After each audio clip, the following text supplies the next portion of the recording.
It began with exhaustion.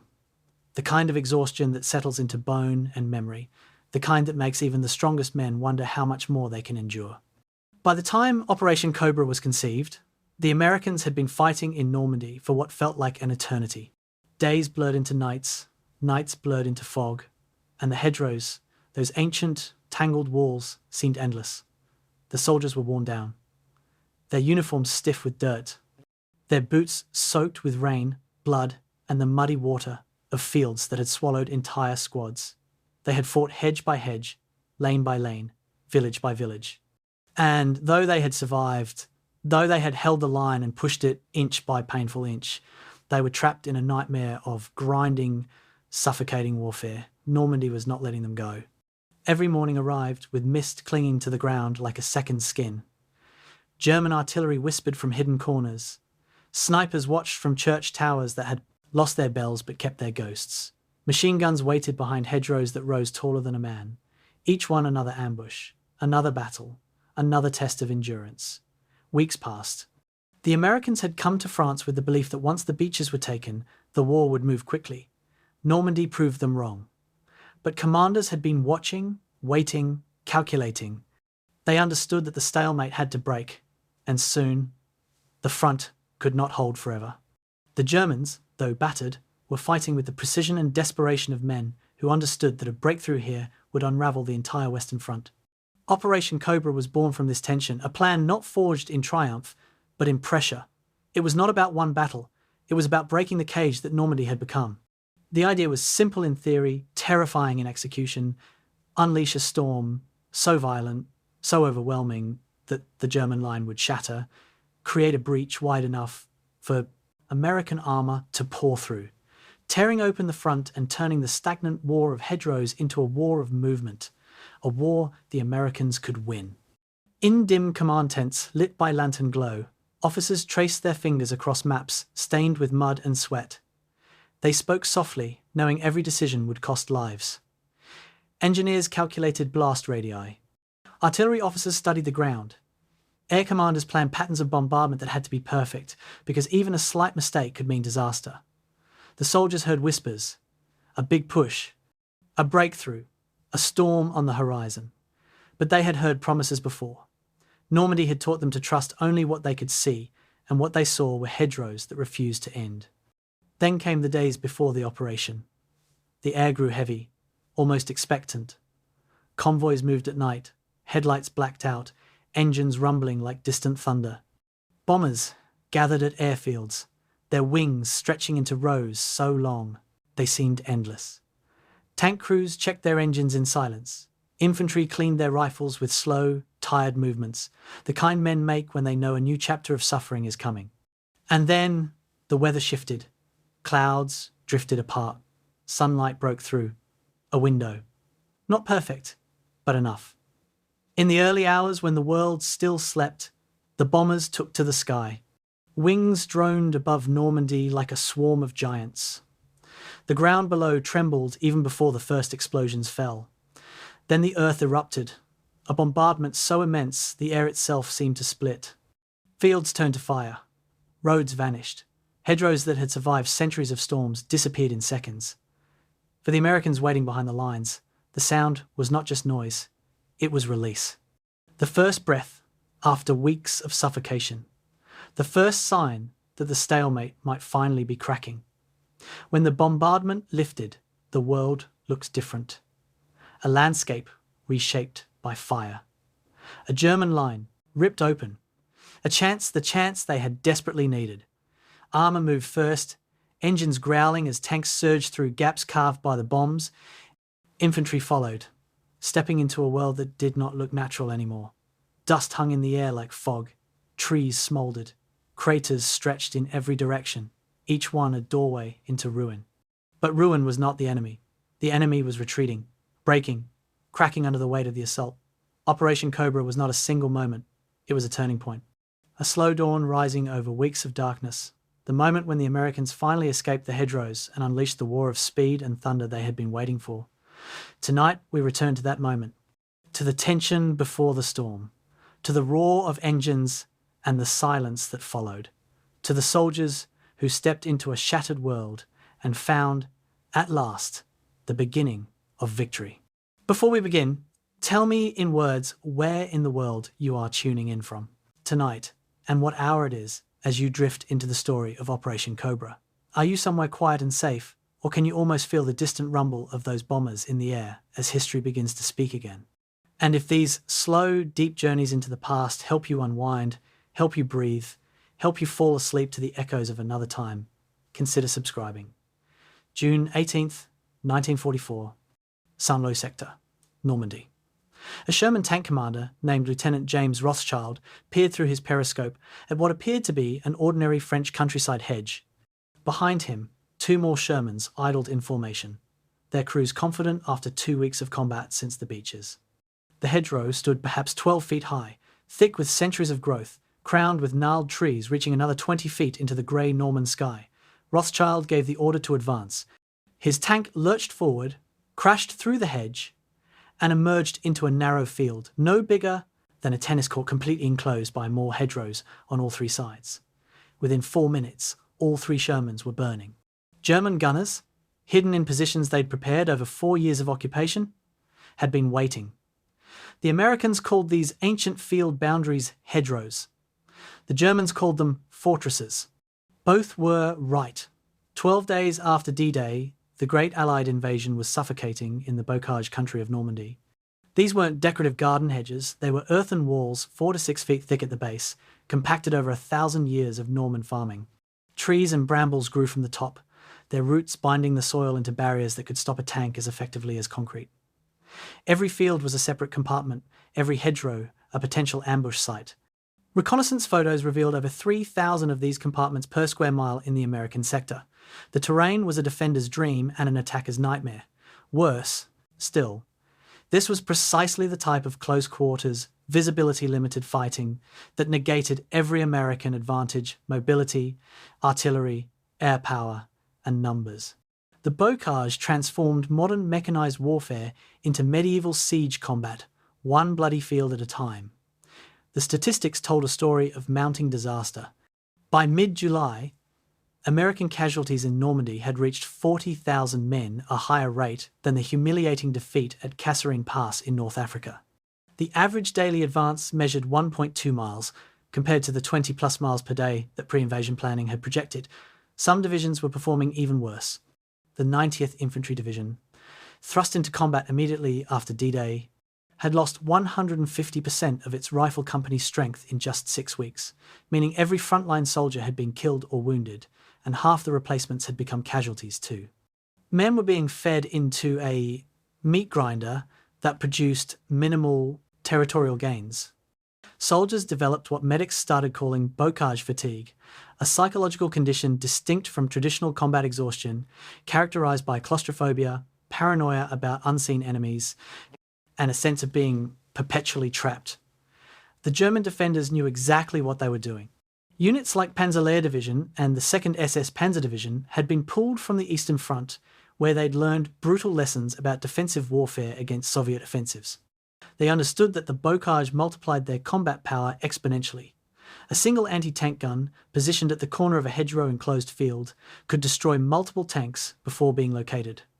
Infantry squads could defend positions that would have required entire companies in open terrain.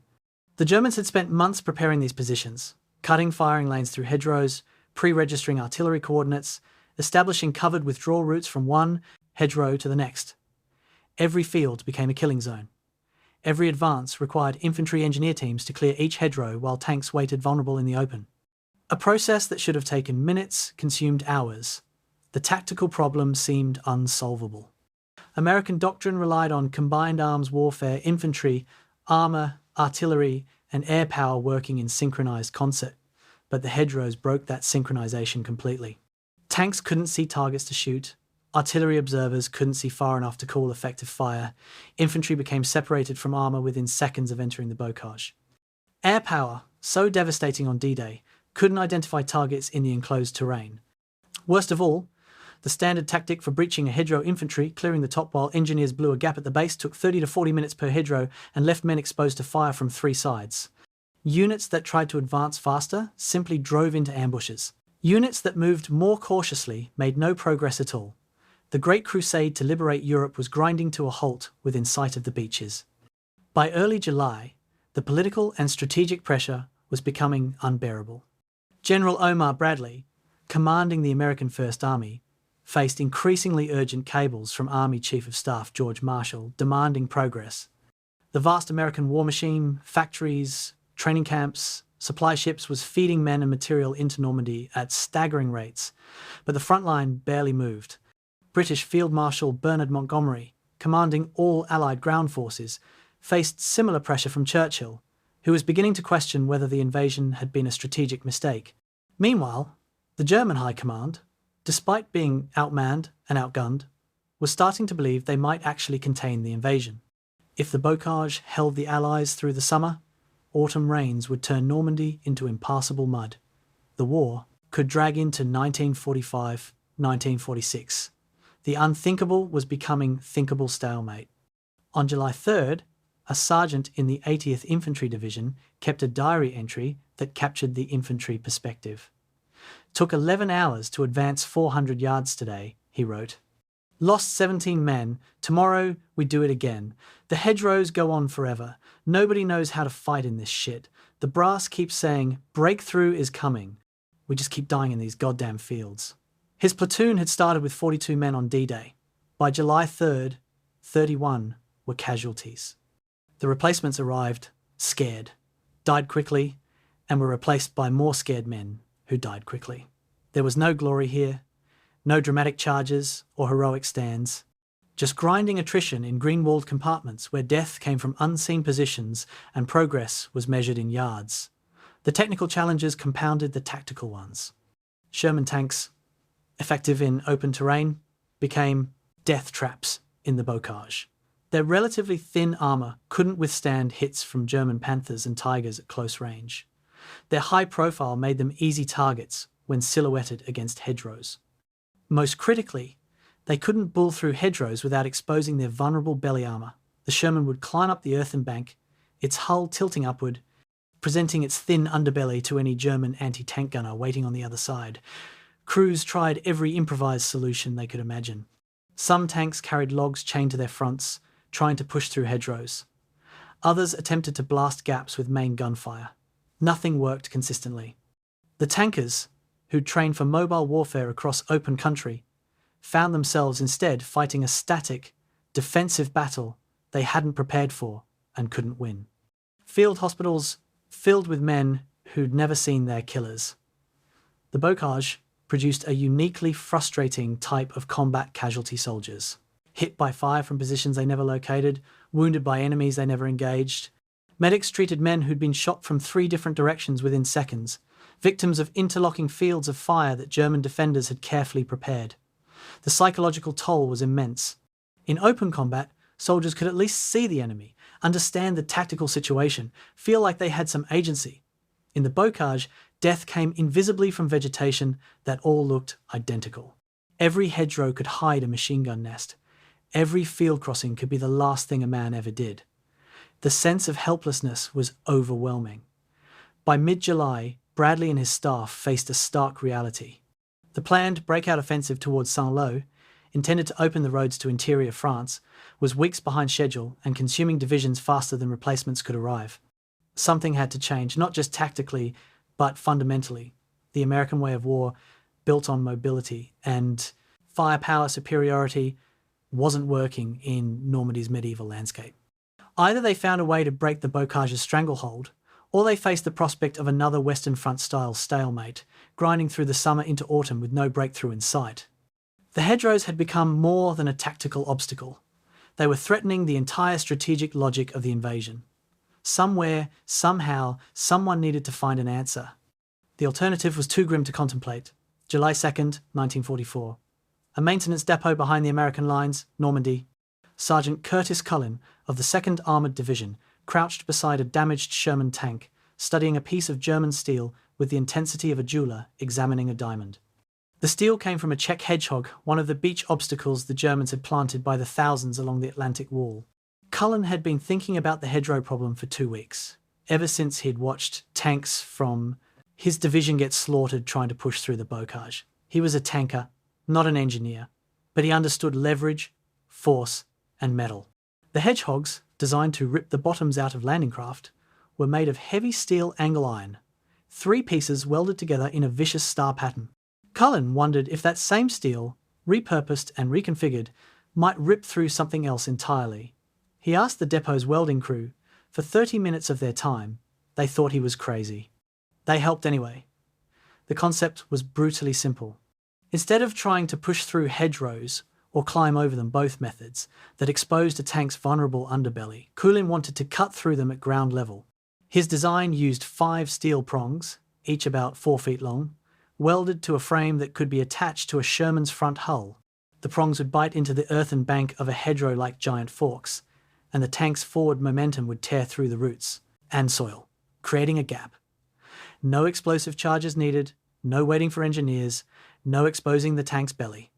Just steel, weight, and engine power applied in the right configuration.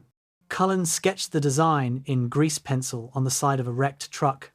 The welders, intrigued despite their skepticism, spent 3 hours fabricating the first prototype.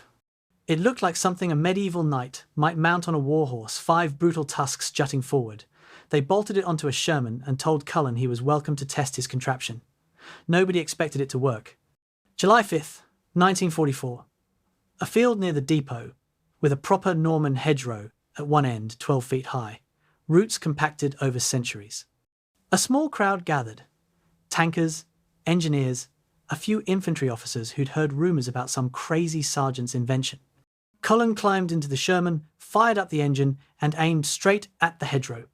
His commander thought he was about to wreck an operational tank for nothing. Cullen gunned the engine, the Sherman accelerated, the steel prongs bit into the earthen bank. The tank's weight pressed forward. For a moment, nothing seemed to happen, just engine noise and the groan of stressed metal. Then, the hedgerow exploded. Dirt, roots, and vegetation burst outward as the prongs sheared through the bank like a plough through soft earth.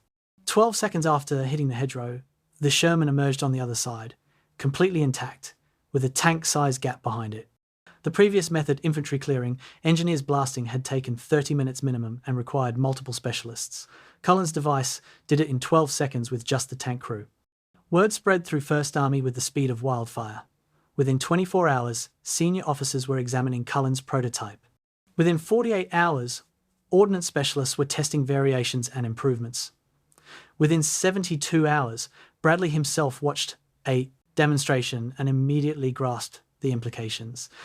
This wasn't just a tactical innovation, it was a strategic game changer. Tanks equipped with these hedge cutters could restore mobility to the battlefield. Armour could operate independently again, punching through bocage at speed instead of waiting helplessly for infantry support. The entire operational approach to Normandy could be reconceived. But there was a problem, a massive one. First Army had roughly 800 Sherman tanks in Normandy. Building enough hedge cutters to equip even half that number would normally take months, require shipping specialised steel from the United States, and involve complex procurement processes. Bradley needed them in 3 weeks. The solution came from an unexpected source, the beaches themselves. Thousands of German beach obstacles still littered the Normandy coastline, now useless since the invasion was complete. The Czech hedgehogs, especially, were made of exactly the type of heavy steel needed for hedge cutters. Better yet, they were already in France, didn't need to be shipped across the Atlantic, and the Germans had conveniently pre-manufactured them in enormous quantities. Bradley ordered salvage operations to begin immediately.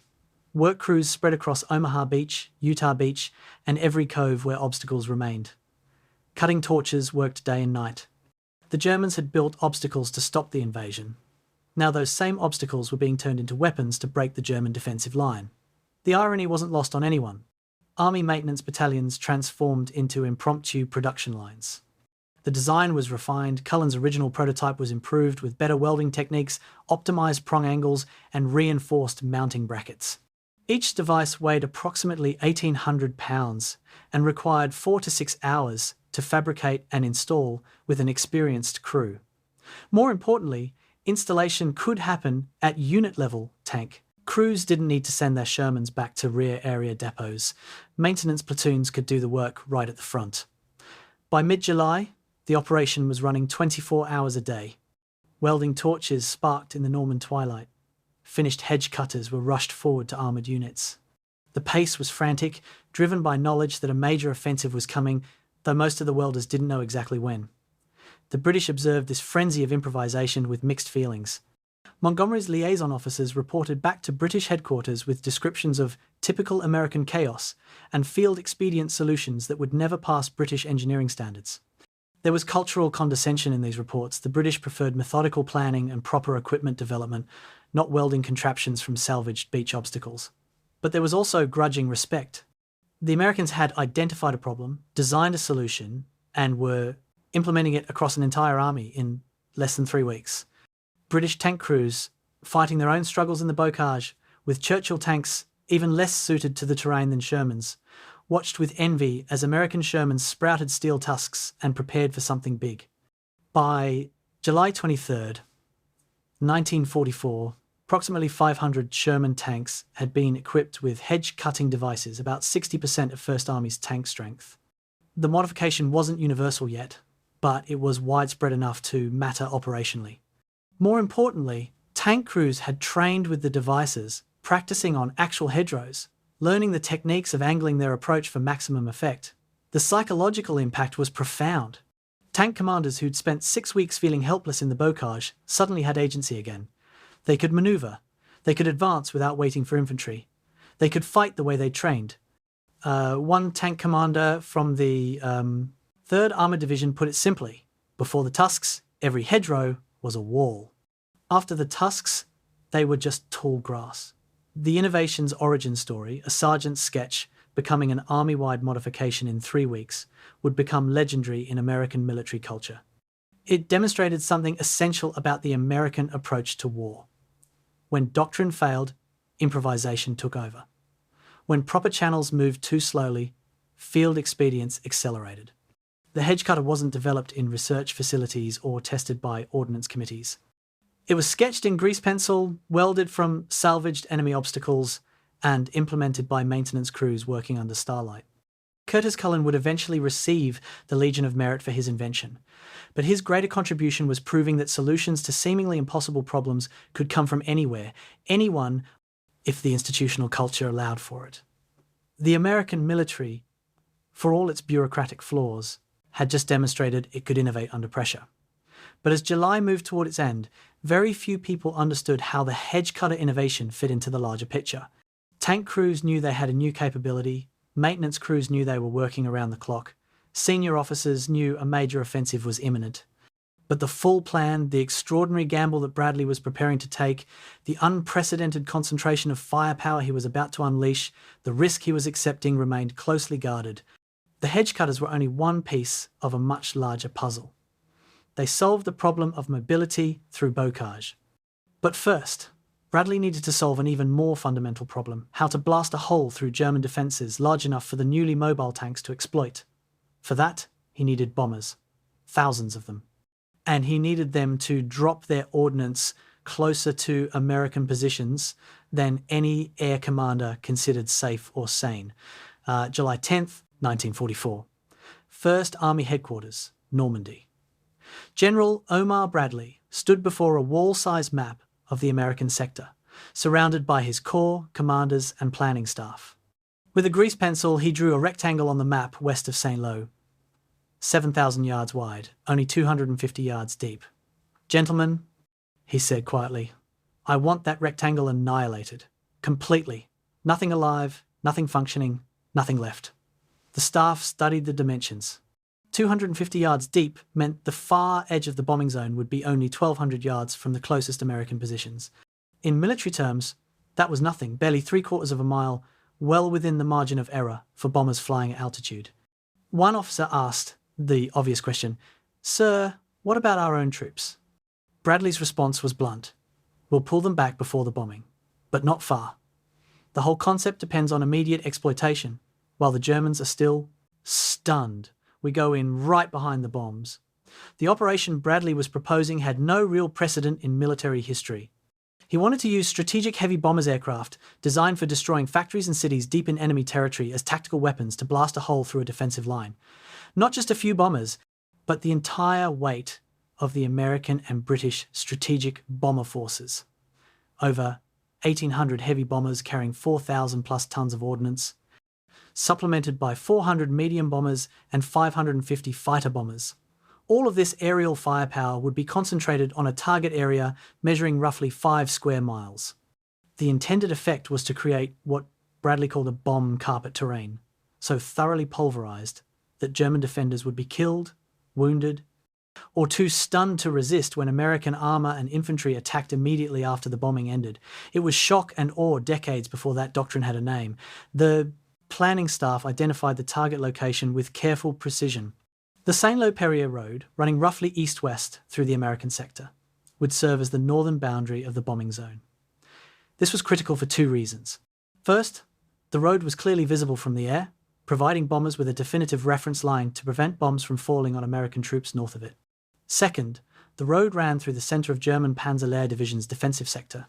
Panzerlehr was one of the most formidable units in the Wehrmacht, a combined arms formation of tanks, mechanized infantry, and artillery, staffed with veterans from the Eastern Front.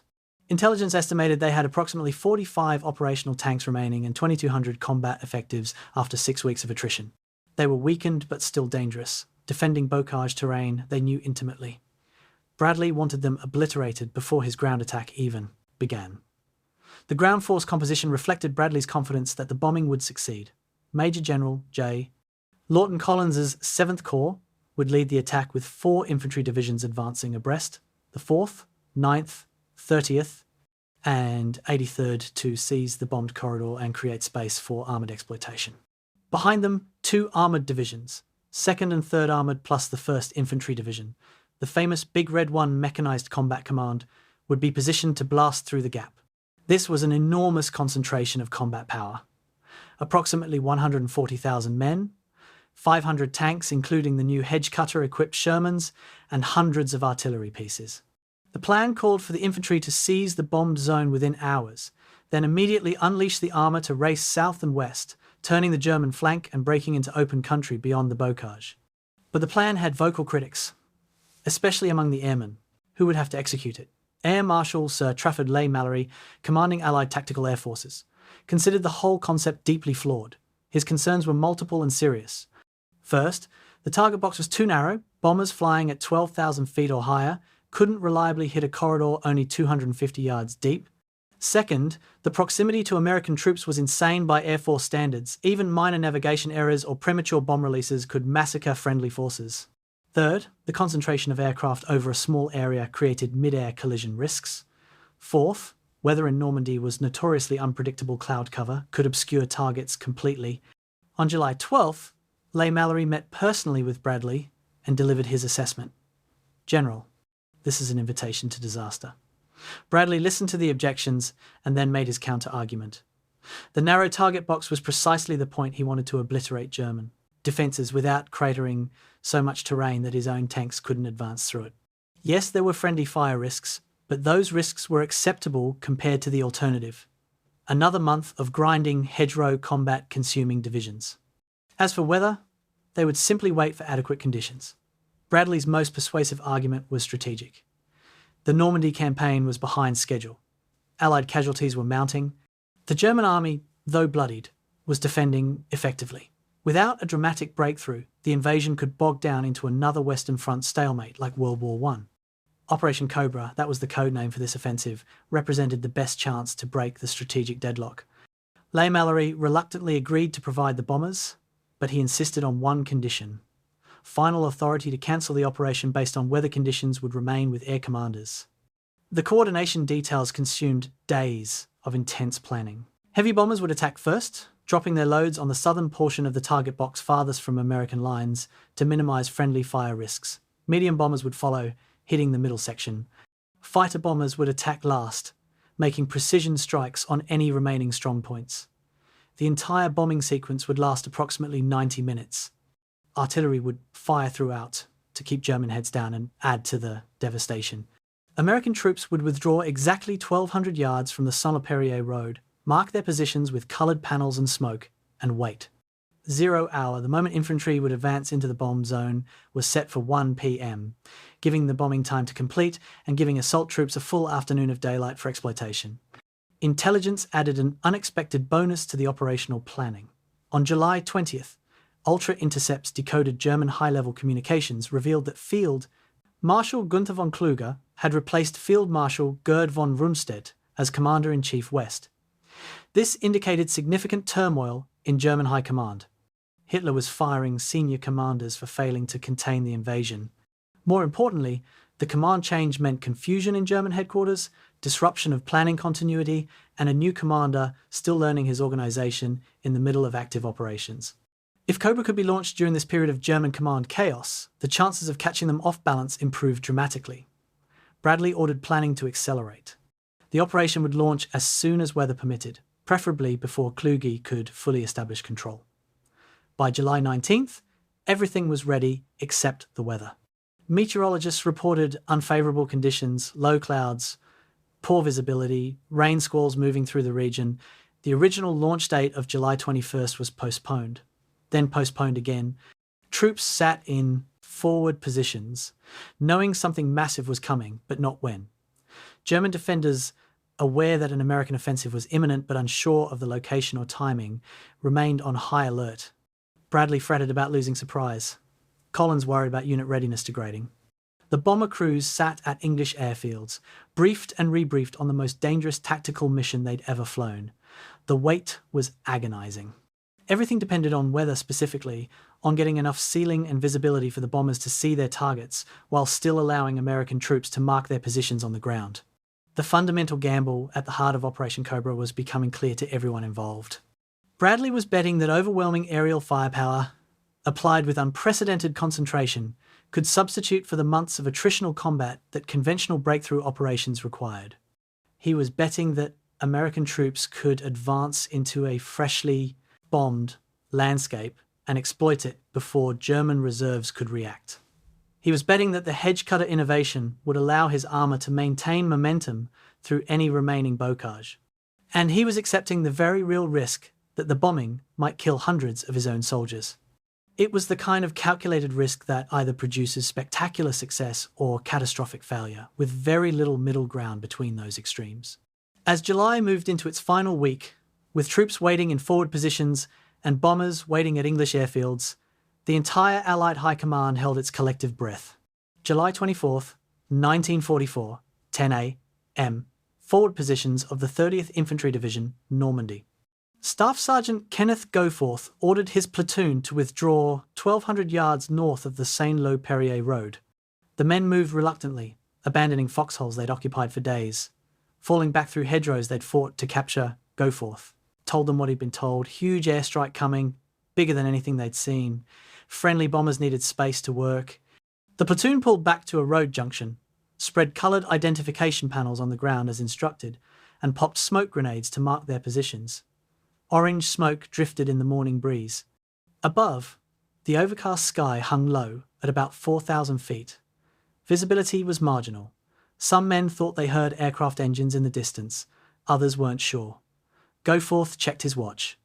11:40 a.m. The bombers were supposed to arrive soon.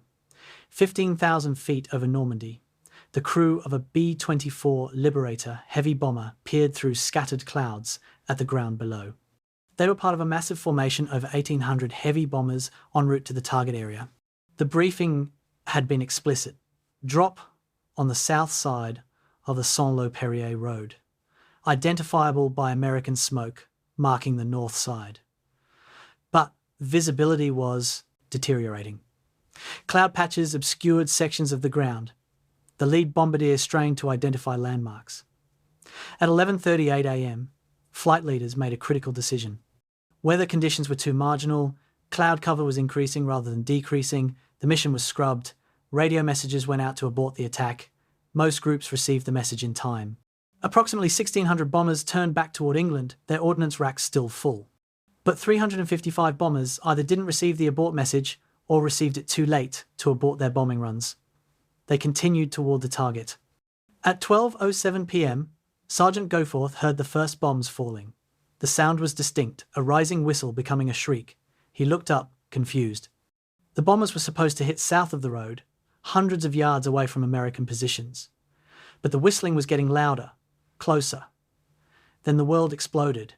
High explosive bombs impacted directly in the 30th Infantry Division's positions. Craters erupted where foxholes had been, men and equipment simply vanished in the blasts. Goforth dove into a drainage ditch as bombs walked across the landscape in a line of destruction. The coloured panels meant to mark friendly positions were invisible from bomber altitude. The smoke meant to guide aircraft away from American troops was drifting north in the wind, potentially confusing bombardiers. For 15 minutes, bombs continued falling on American soldiers. When the explosions finally stopped, Goforth climbed out of the ditch to find portions of his company obliterated. The casualties were immediate and horrible. The 30th Infantry Division took the worst of it, 25 killed, 131 wounded from friendly bombs. An entire battalion command post was destroyed, killing or wounding every staff officer present. Men who'd survived 6 weeks of combat against Germans were killed by American bombs while sitting in marked positions behind their own lines. The irony was savage. The bombing wasn't even the actual operation. This was supposed to be just the prelude. And already American forces were taking casualties from their own air force. Medics rushed forward to treat the wounded. Survivors stared at the carnage in shock. Company commanders tried to reorganize shattered units while simultaneously figuring out what had gone wrong. Among the killed was a man whose presence on the battlefield that day should have been impossible. Lieutenant General Leslie McNair, the highest-ranking American ground forces officer, had been observing the bombing from a forward position, travelling incognito. McNair commanded Army Ground Forces, essentially responsible for training and organising the entire US Army, and had no business being in a frontline foxhole.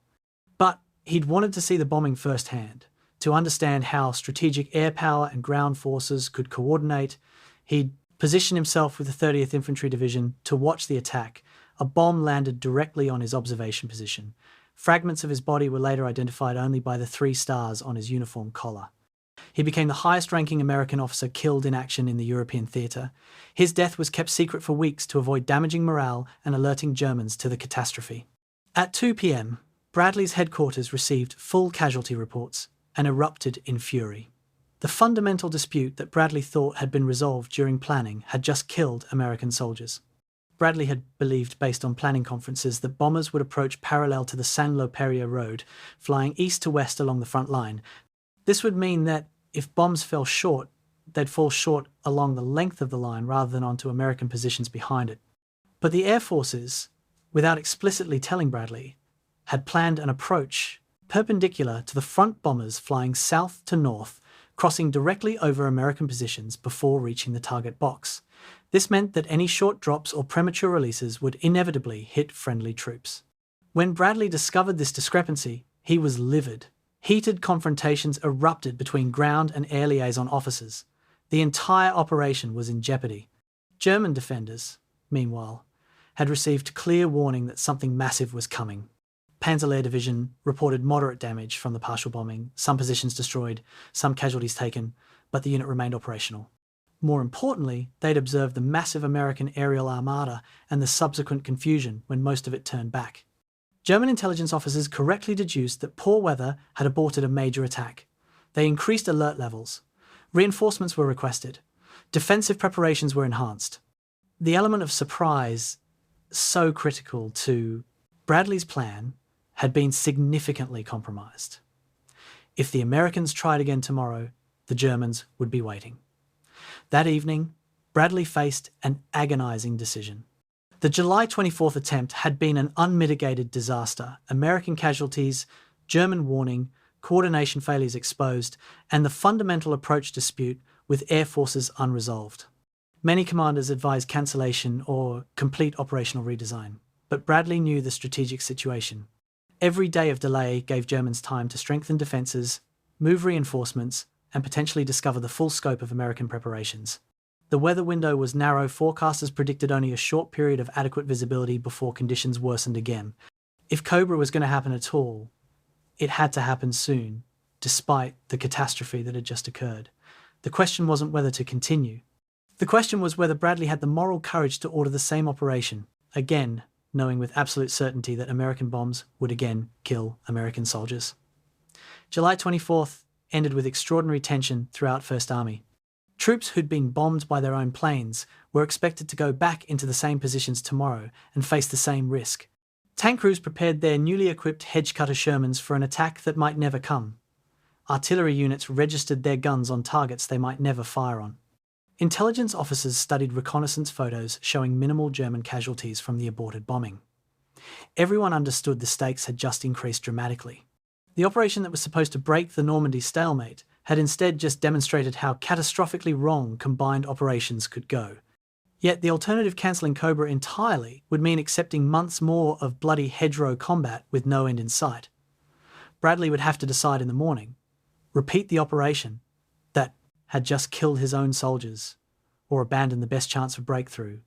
July 24th, 1944, 8 p.m, Bradley's tactical headquarters, Normandy. The conference room was thick with cigarette smoke and tension. Major General J. Lawton Collins, commanding 7th Corps, sat across from Bradley, reviewing casualty figures from the day's disaster. Around the table, corps and division commanders offered conflicting advice. Collins, aggressive by nature, argued that despite German awareness, surprise wasn't entirely lost. The Germans knew an attack was coming somewhere, but not exactly where or when. Others disagreed strongly. The 30th Infantry Division commander pointed out that his men had just been bombed by their own air force and morale was shattered. How could he ask them to advance tomorrow knowing the same thing might happen again? The air liaison officer defended the bombing accuracy as acceptable given weather conditions, which prompted an explosion of rage from ground commanders. Acceptable? 25 Americans dead from friendly fire before the operation even began? Bradley listened to the arguments without comment, his face revealing nothing. Those who knew him well recognized the signs: jaw set, eyes distant, hands still. He was processing variables: weather forecasts, German defensive strength, political pressure from Eisenhower and Marshall, casualty projections, logistics, timing. The calculus of command is brutal. He had to weigh known casualties, the 25 already dead, the 131 wounded, against projected casualties if the operation proceeded versus projected casualties if it didn't. If Cobra was cancelled, the Normandy campaign would continue as it had for 6 weeks, slow, grinding, bloody attrition through the bocage. Current casualty rates suggested First Army would suffer another 5,000 to 6,000 casualties per week indefinitely, with minimal territorial gains. But if Cobra succeeded, the breakthrough could save thousands of lives by ending the stalemate quickly. The moral equation was impossible but unavoidable. Strategic factors weighted heavily in Bradley's thinking. The Normandy campaign was 5 to 6 weeks behind schedule. Allied planners had expected to be approaching Paris by late July. Instead, they were still fighting within 30 miles of the beaches. Montgomery's British and Canadian forces to the east were similarly bogged down despite the massive Operation Goodwood offensive that had failed to achieve breakthrough in late July. Churchill was questioning Allied progress in Parliament. Stalin, always suspicious of Western commitment to the Second Front, was openly expressing doubts about whether the Allies were seriously engaging German forces or merely conducting a symbolic invasion. The political pressure to demonstrate results was immense. Cobra represented the best, perhaps the only chance to break the strategic deadlock before autumn weather made operations impossible. The intelligence picture offered the faintest glimmer of encouragement. Ultra intercepts continued showing chaos in German high command. Kluge's command changeover was still causing disruption. German units in the American sector were at approximately 40% strength after 6 weeks of combat. Panzer Lehr Division, despite being warned by the July 24th bombing, had no reserves available and no ability to withdraw from their positions without Hitler's explicit permission that Hitler routinely refused to grant. If the bombing could be executed properly tomorrow, German defenders would have minimal ability to respond. They would have to absorb the attack in place, defending positions they couldn't leave, even if those positions were being obliterated. At 10:30 p.m, Bradley dismissed everyone except Collins and studied maps in silence. The core question was simple: would tomorrow's bombing be executed differently than today's disaster, or would the same coordination failures repeat with even worse results? The air forces had promised after hours of angry conferences that bombing approach routes had been modified, weather requirements tightened, and targeting procedures improved. But promises weren't certainty. Bradley knew with absolute clarity that Americans would die tomorrow from American bombs. The question was whether those deaths would be offset by operational success. It was the kind of decision that defined command, accepting certain casualties for uncertain gains. At 5:45 a.m. on July 25th, Bradley attended the weather briefing. Meteorologists predicted marginally better conditions than the previous day's ceiling, around 7,000 feet, visibility approximately 3 miles, 70% confidence the conditions would hold through midday. Not ideal conditions, but adequate for visual bombing. The bomber force could see their targets. Ground troops could mark positions. The operation could proceed. At 6:15 a.m., Bradley made the final go, no-go decision. The words were simple. We're going. Win or lose. The staff officers who heard those words understood their full weight. This wasn't optimistic confidence. This was acceptance that the decision could result in either spectacular success or catastrophic failure, and Bradley was choosing to take that risk because the alternative continued stalemate was ultimately worse. The orders went out immediately. Bomber crews at English airfields, who'd been on standby since the previous day's abort, received word to launch. Ground troops moved back into positions they'd occupied yesterday. The 30th Infantry Division, still treating wounded from the friendly fire, still burying their dead, prepared to advance again. Tank commanders fired up their Shermans, many now equipped with Cullen's hedge-cutting devices. Artillery registered on targets. The vast machinery of Operation Cobra began moving again. This time, there would be no abort. Weather conditions were marginal but acceptable. The bombers were coming. The ground attack would proceed. Whatever happened in the next few hours would determine the course of the Normandy campaign and potentially the entire war in Western Europe. What Bradley didn't share with most of his staff was his personal calculation of acceptable cost. He had privately estimated that Cobra, if it succeeded, might cost 10,000 casualties in the first 3 days. That was a horrifying number, roughly equivalent to American casualties on D-Day itself. But if Cobra failed to achieve breakthrough, those casualties would be wasted, and the campaign would continue consuming 5,000 to 6,000 casualties per week indefinitely. The brutal mathematics of attrition warfare meant that a costly but successful breakthrough was preferable to continued stalemate. Bradley had done the math. He'd accepted the equation. Now he had to live with whatever resulted. At 7 a.m., American infantry moved back into their forward positions. Men placed coloured identification panels on the ground, popped smoke grenades, and waited. Many were terrified not of Germans but of their own bombers. Soldiers who'd survived the previous day's friendly fire told new replacements to dig deep and pray. Tank crews positioned their vehicles in assembly areas, ready to exploit whatever the bombing created. Officers synchronized watches. Artillery crews prepared for the heaviest fire missions they'd ever conducted. Collins moved to his forward command post to observe the operation personally. Bradley remained at his headquarters, knowing there was nothing more he could do except wait for reports. At 9:38 a.m., the first fighter bombers appeared over the target area. The moment of truth had arrived. Bradley had made his decision. The enormous concentration of Allied military power, 1,800 heavy bombers, 400 medium bombers, 550 fighter bombers, 4 infantry divisions, 2 armoured divisions, 140,000 men was now committed to action. There was no pulling back, no last-minute changes, no safety valve. Either the plan would work, achieving the breakthrough that had eluded Allied forces for 6 weeks, or it would fail, potentially wasting divisions and setting the campaign back months. Bradley sat in his headquarters and waited for the bombs to fall. He had done everything a commander could do. Now the operation belonged to the airmen, the tank crews, the infantry, and the terrible uncertainties of war itself. July 25th, 1944, 9:38 a.m. The first wave of fighter bombers, Republic P-47s carrying 500-pound bombs, screamed over the Saint-Lô-Perrier road at low altitude. Their mission was precise. Mark the target box with coloured smoke to guide the heavy bomber formations following behind. Pilots could see American ground troops north of the road, coloured panels spread on the ground as planned. They dropped smoke canisters along the southern edge of the road, creating a visible line between friendly and enemy territory. But the morning breeze, light and variable, began pushing some smoke northward. Pilots didn't notice. They'd completed their marking mission and turned back toward England. Behind them, the massive formations of heavy bombers approached 1,759 B-17s and B-24s, carrying 3,300 tons of ordnance. The largest tactical bombing mission ever attempted was about to begin. At 9:55 a.m., the heavy bomber stream reached the target area.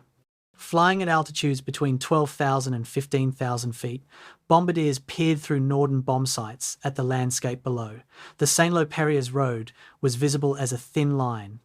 Smoke marked positions, but the smoke was drifting. Some bombardiers, uncertain of wind effects, aimed for what they thought was the center of the target box.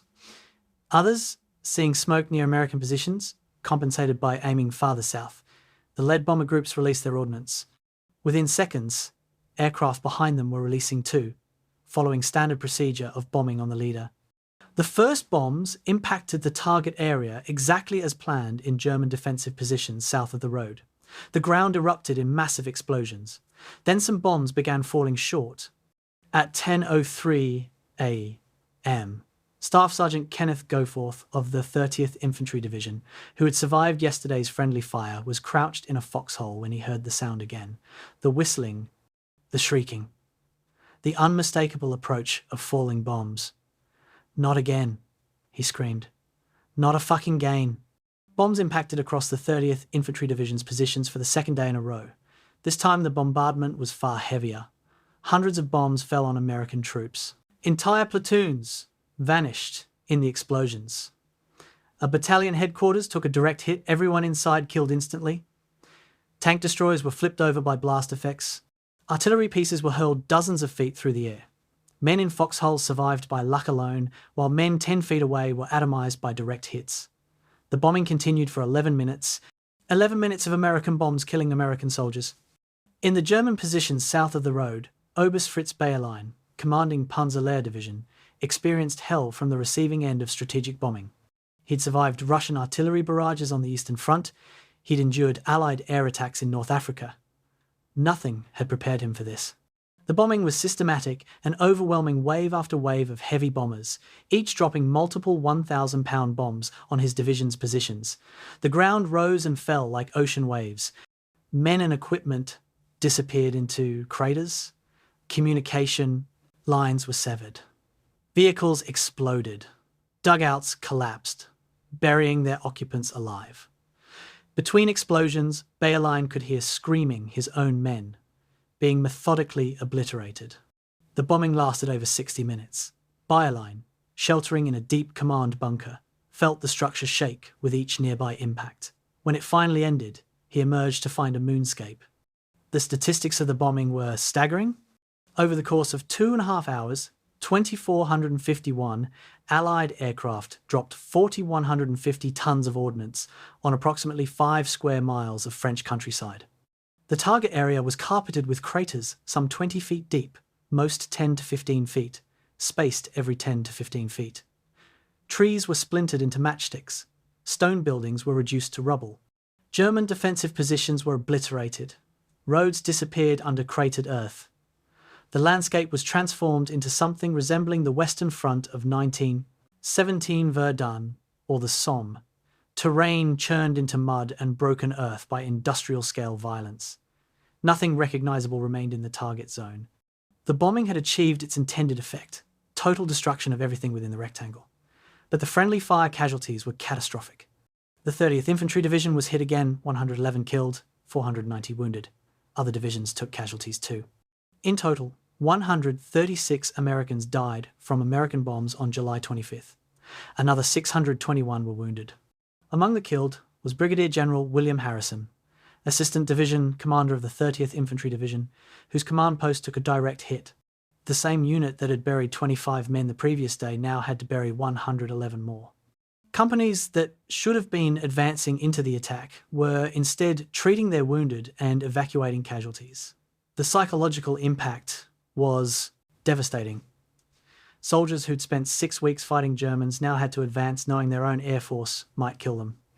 At 10:45 a.m., as the last bombers departed, American artillery opened fire. Hundreds of guns fired a rolling barrage across the bombed area, adding to the destruction. At 11 a.m., M0-hour infantry units began advancing into the cratered landscape. Progress was immediately slower than planned. The bomb craters, meant to destroy German defences, also impeded American movement. Tanks couldn't navigate the cratered ground at speed. Infantry had to clamber over crater lips, descend into craters, climb out, and repeat endlessly. Scattered German survivors, emerging from dugouts and bunkers, began fighting back.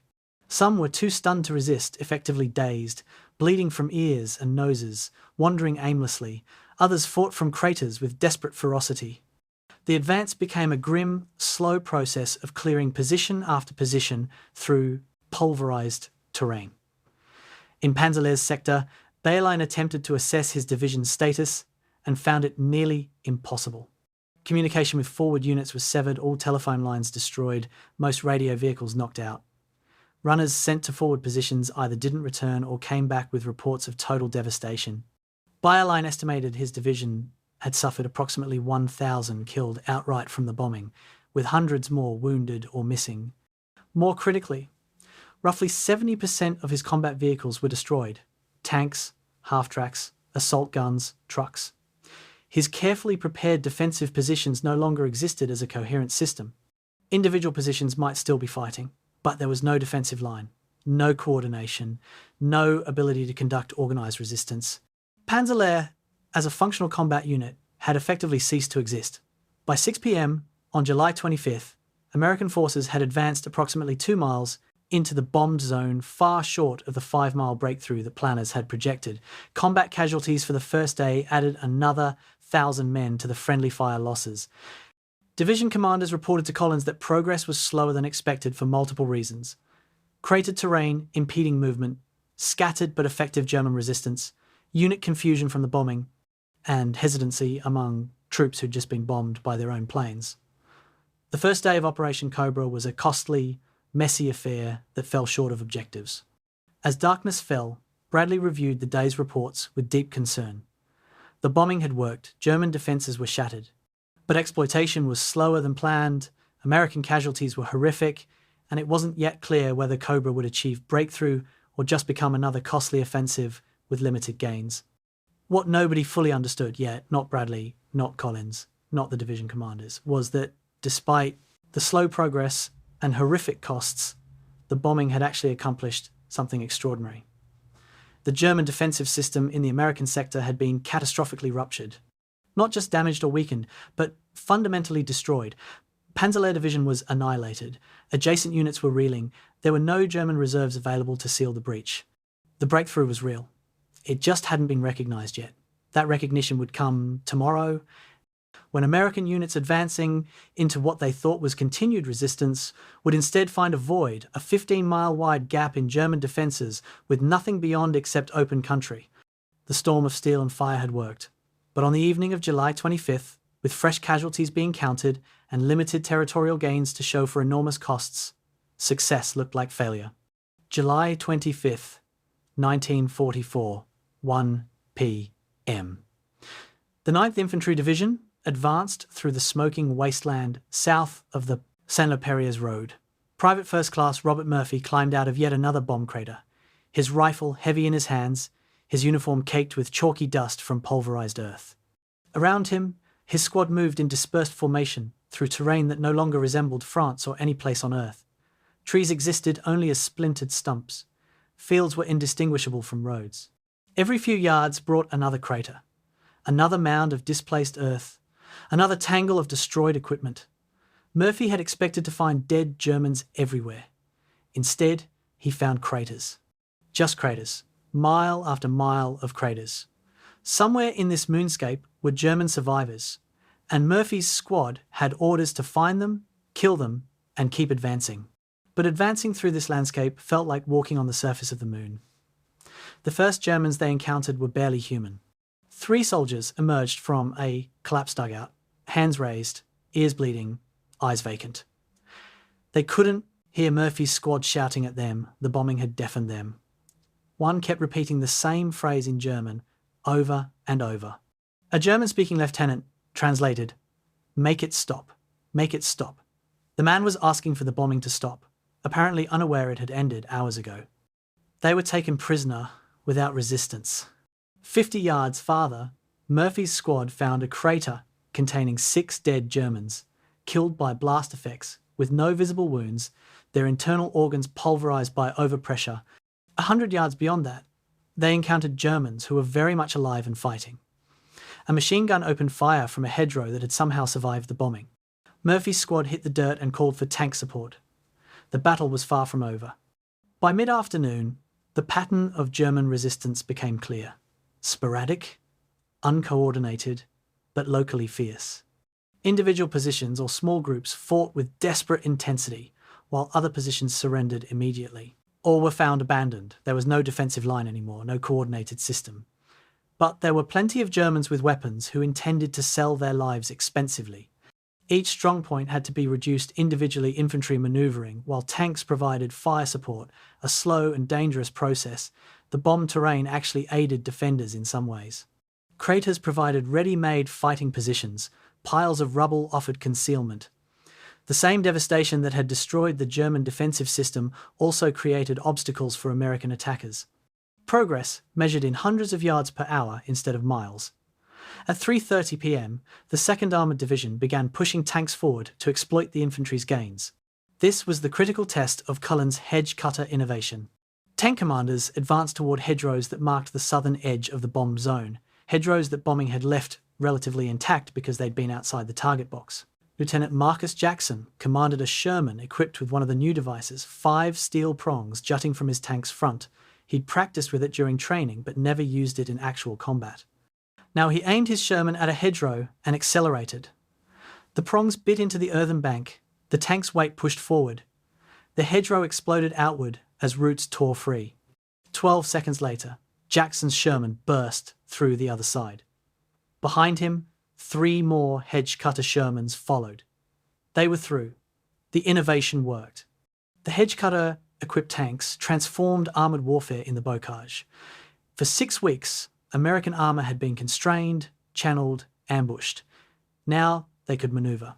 Platoons of Shermans sliced through hedgerows in quick succession, creating gaps for following vehicles, maintaining momentum instead of waiting for engineers. German defenders, who'd relied on hedgerows as barriers, suddenly found American tanks appearing from unexpected directions. The psychological impact on both sides was profound. American tank crews felt empowered, aggressive, effective again. German defenders felt the ground shifting literally and figuratively. Their defensive terrain was being negated by American technological adaptation. But the 2nd Armoured Division's advance on July 25th still only gained approximately 3 miles. Better than infantry progress, but far short of the exploitation breakthrough that planners had envisioned. By 6 p.m, Major General J. Lawton Collins reviewed the day's results at 7th Corps headquarters and felt profound disappointment. The deepest penetration was only 2.5 miles, nowhere near the 5 miles that planning had projected. The 4th Infantry Division had gained less than 2 miles. The 30th Infantry Division, still reeling from 2 days of friendly fire, had barely moved forward at all. Tank losses were moderate but significant. 37 Shermans knocked out, mostly by German anti-tank guns fighting from rubble positions. American casualties exceeded 1,000 for the day, and that didn't count the friendly fire losses. By any measure, this looked like another limited gain offensive of the type that had characterized the entire Normandy campaign. Collins began drafting a report to Bradley that would essentially say, "We've bitten off a piece of the German line, but we haven't achieved breakthrough." What Collins didn't know, what nobody on the American side fully understood yet, was that the German perspective was radically different. At 8:45 p.m, Fritz Baylein managed to establish radio contact with 7th Army headquarters. His report was stark. Panzer Division is annihilated. The unit no longer exists as a fighting formation. Approximately 14 operational tanks remain from an authorised strength of 189. Combat effective infantry strength is perhaps 600 men from an authorised strength of 3,700. All regimental command posts destroyed. Artillery regiment reduced to 3 functioning guns. Defensive positions obliterated. Cannot hold current sector. Request immediate reinforcement or permission to withdraw.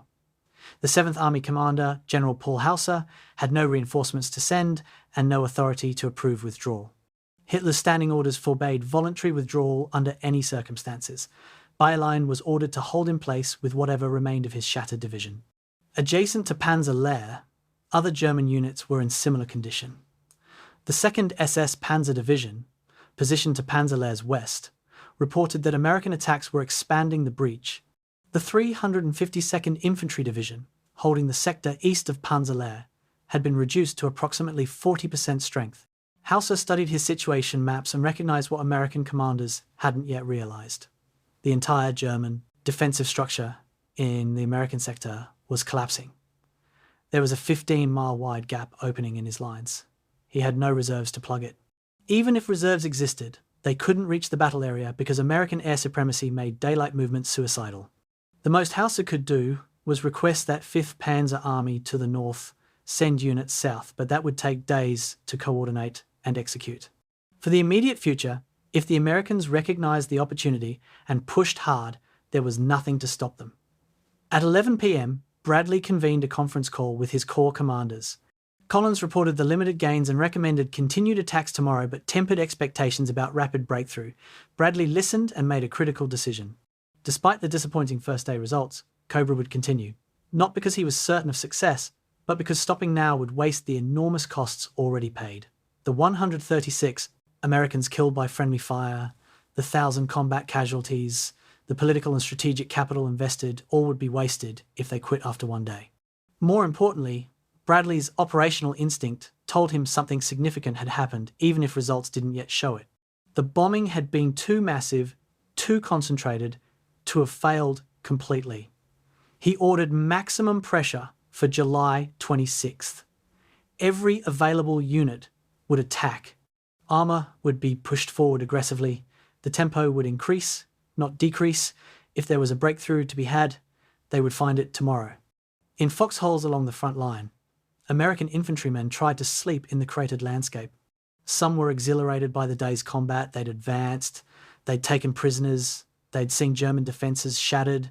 Others were traumatised by the friendly fire, by the slow progress, by the realisation that even after the largest bombing in history, combat was still a grinding, deadly business. Tank crews performed maintenance on their hedge cutter devices, pleased that the innovation worked, but frustrated by the slow exploitation. Officers studied maps by flashlight, planning tomorrow's attacks, unaware that the German line they were planning to assault had already effectively ceased to exist. The real breakthrough was happening invisibly, in the collapse of German command and control, in the destruction of cohesive defensive systems, in the gaps opening between shattered units. July 26th would reveal what July 25th had actually accomplished. July 26th, 1944, 7 a.m.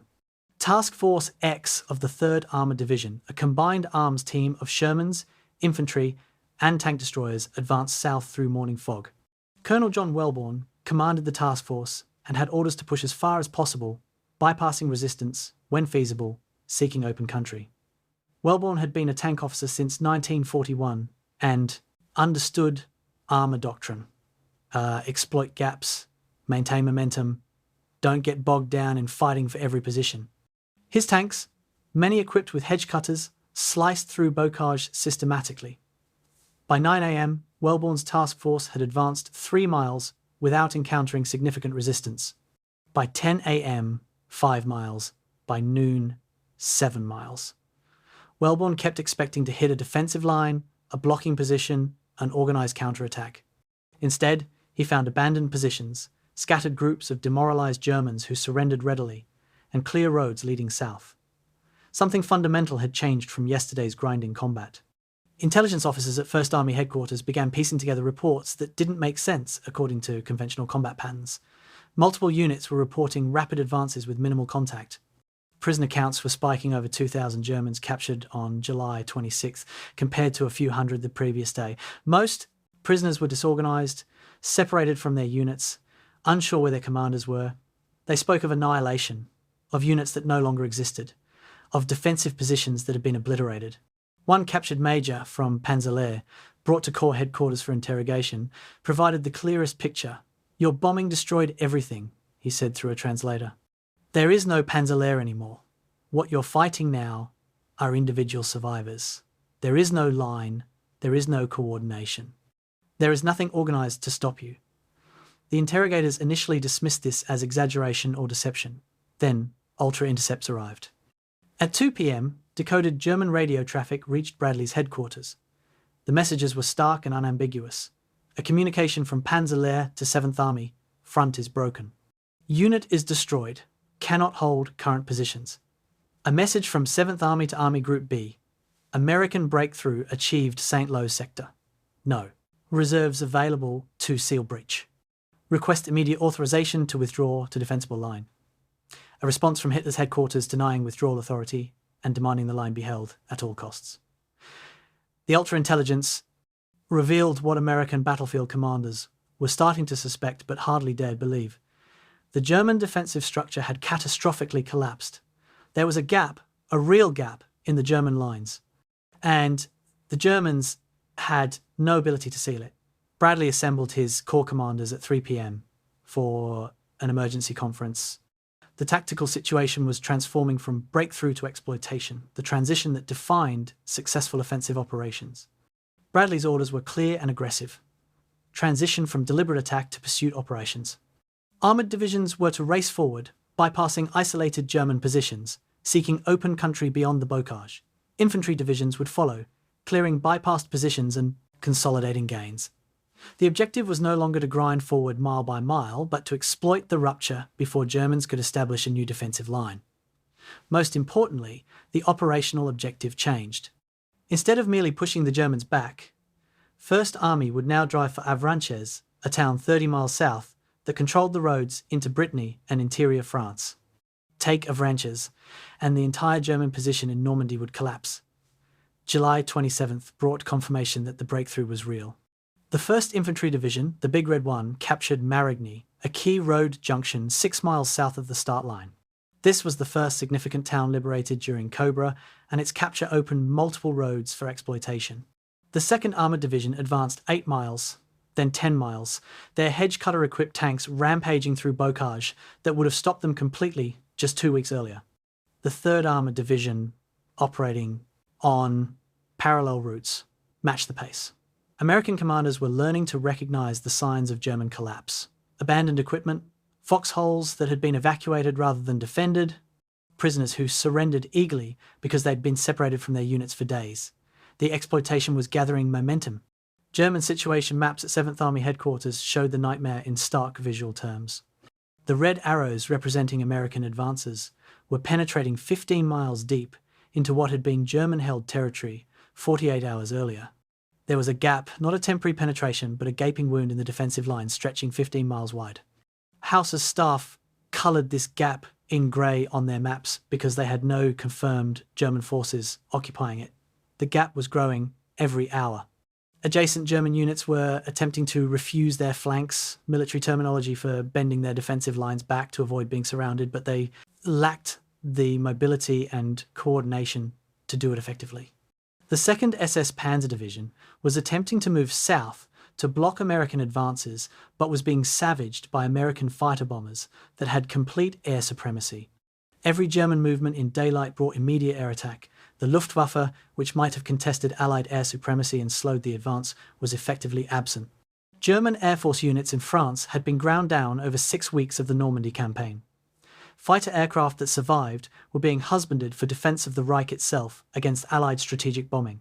Ground attack aircraft couldn't operate in the face of thousands of Allied fighters. German soldiers looked up at skies filled with American P-47s and P-51s and British Typhoons and Spitfires, completely dominating the airspace. One German officer captured on July 27th told his interrogators, "We stopped looking up. There was no point. The sky belonged to American air superiority combined with German ground force collapse created perfect conditions for exploitation. Tank columns could advance on roads in daylight without fear of air attack from above, while German columns attempting the same thing were destroyed within minutes." By July 27th evening, Bradley's headquarters buzzed with optimism for the first time since the invasion. Staff officers plotted advances on maps with genuine excitement. Telephone calls between headquarters carried tones of disbelief. Had they really broken through? Was this actually happening? Corps commanders pushed their units to maintain tempo through the night, accepting that some coordination would be lost in the darkness, gambling that speed mattered more than control. The fundamental nature of the campaign had shifted. For 6 weeks, combat had been attritional trading casualties for yards of terrain. Now it was operational racing to exploit before the enemy could recover. American doctrine, training, and equipment were designed for exactly this type of warfare: mobile, aggressive, combined arms exploitation. Finally, the campaign was being fought on American terms. The success of the hedgecutters in enabling this exploitation cannot be overstated. After-action reports from armoured units were unanimous. The ability to slice through bocage at speed was decisive. Where previously a tank platoon might spend an hour breaching a single hedgerow, now they transited hedgerows in seconds. This multiplied their effective speed by factors of 10 or more. The innovation that Curtis Coulin had sketched in grease pencil 3 weeks earlier was now operationally decisive. Tanks that had been confined to roads, predictable, vulnerable, channeled, could now manoeuvre cross-country through bocage that Germans considered impassable to armour. German defensive plans, based on assumptions about where American tanks could and couldn't go, were invalidated. The tactical innovation had enabled operational success. At 10 p.m. on July 27th, Bradley issued the formal order that codified what was already happening. First Army transitions to exploitation operations. Objective: Avranches. The order was brief, almost understated, but its implications were enormous. The Normandy campaign's character had fundamentally changed. The question was no longer whether the Allies could break out of the bocage they had broken out. The question now was how far they could exploit before Germans established a new defensive line, and what strategic objectives they could seize during the exploitation. Bradley understood that days, perhaps only hours, separated success from strategic opportunity. Speed was everything. Hesitation would allow German recovery. Aggression would enable possibilities that hadn't seemed realistic just 3 days earlier. The gamble of Operation Cobra, the friendly fire deaths, the enormous bombing, the risks accepted was paying off. July 28th, 1944. A camouflaged headquarters tent in Normandy concealing one of the war's worst-kept secrets. Lieutenant General George S. Patton, Jr. studied maps with barely contained impatience. Officially, Patton wasn't in France yet. Officially, the Third Army he commanded didn't exist. The command was a deception measure. German intelligence had been led to believe Patton commanded the fictional First Army group still in England, threatening the Pas-de-Calais. But Patton had been in Normandy for weeks, planning, coordinating, waiting for the moment his Third Army would be officially activated. That moment was approaching. Bradley's First Army had created the breakthrough. Patton's Third Army would exploit it. Everything Patton had trained for, everything he believed about mobile warfare, was about to be tested. He lived for this, he was born for this. The operational concept was elegant and aggressive. Third Army would be activated on August 1st.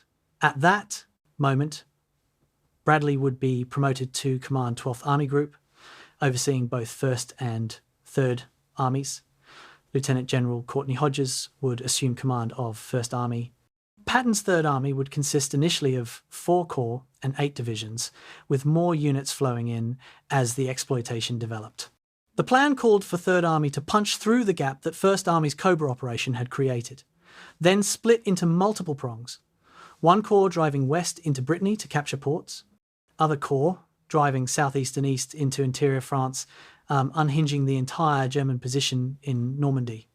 Patton intended to maintain such aggressive tempo that German forces would never have time to establish coherent defences. The American way of war, mobility, mechanisation, speed, audacity would be fully unleashed. July 31st brought the operational prerequisite for Patton's activation: capture of Avranches. The 4th Armoured Division, spearheading 1st Army's drive south, approached the town in late afternoon.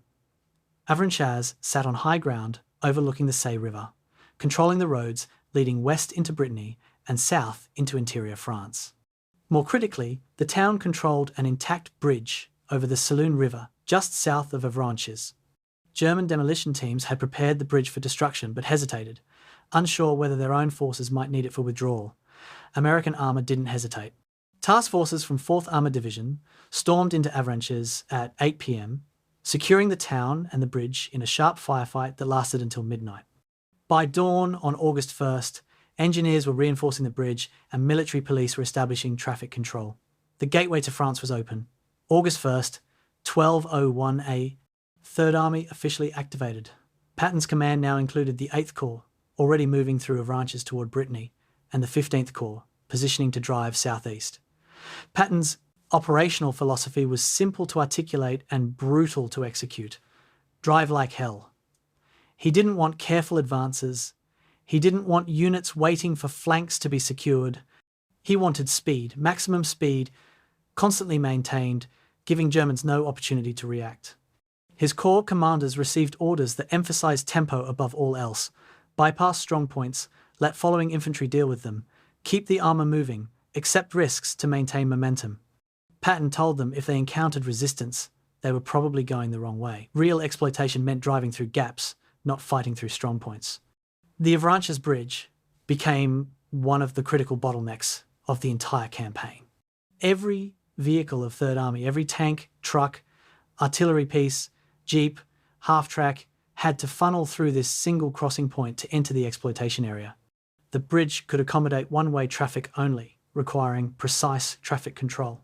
Military police established a system that operated around the clock, columns alternating directions every hour, traffic regulated by stopwatch, breakdowns cleared immediately by recovery vehicles.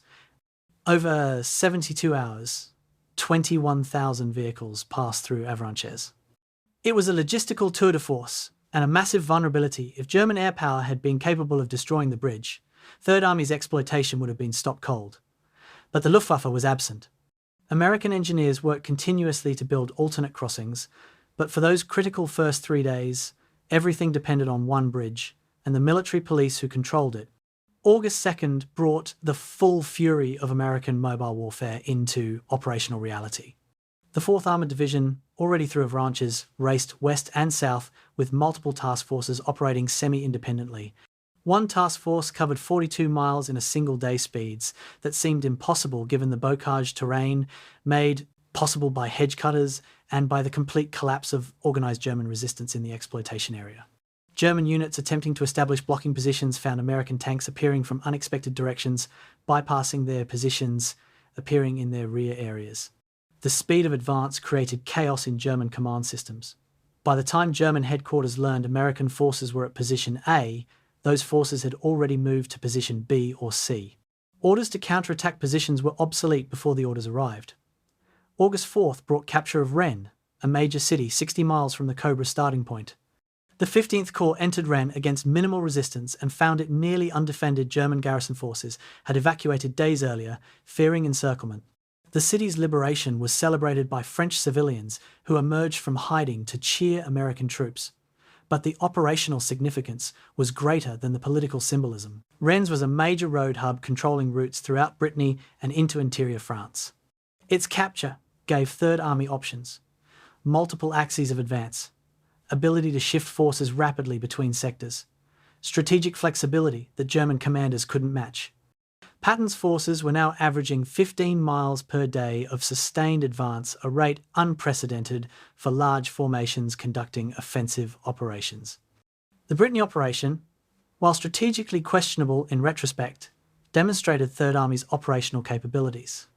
The 8th Corps drove west toward Brittany's Atlantic ports, Brest, Lorient, Saint-Nazaire, with orders to capture them quickly to provide Allied logistics with closer supply ports than Normandy beaches.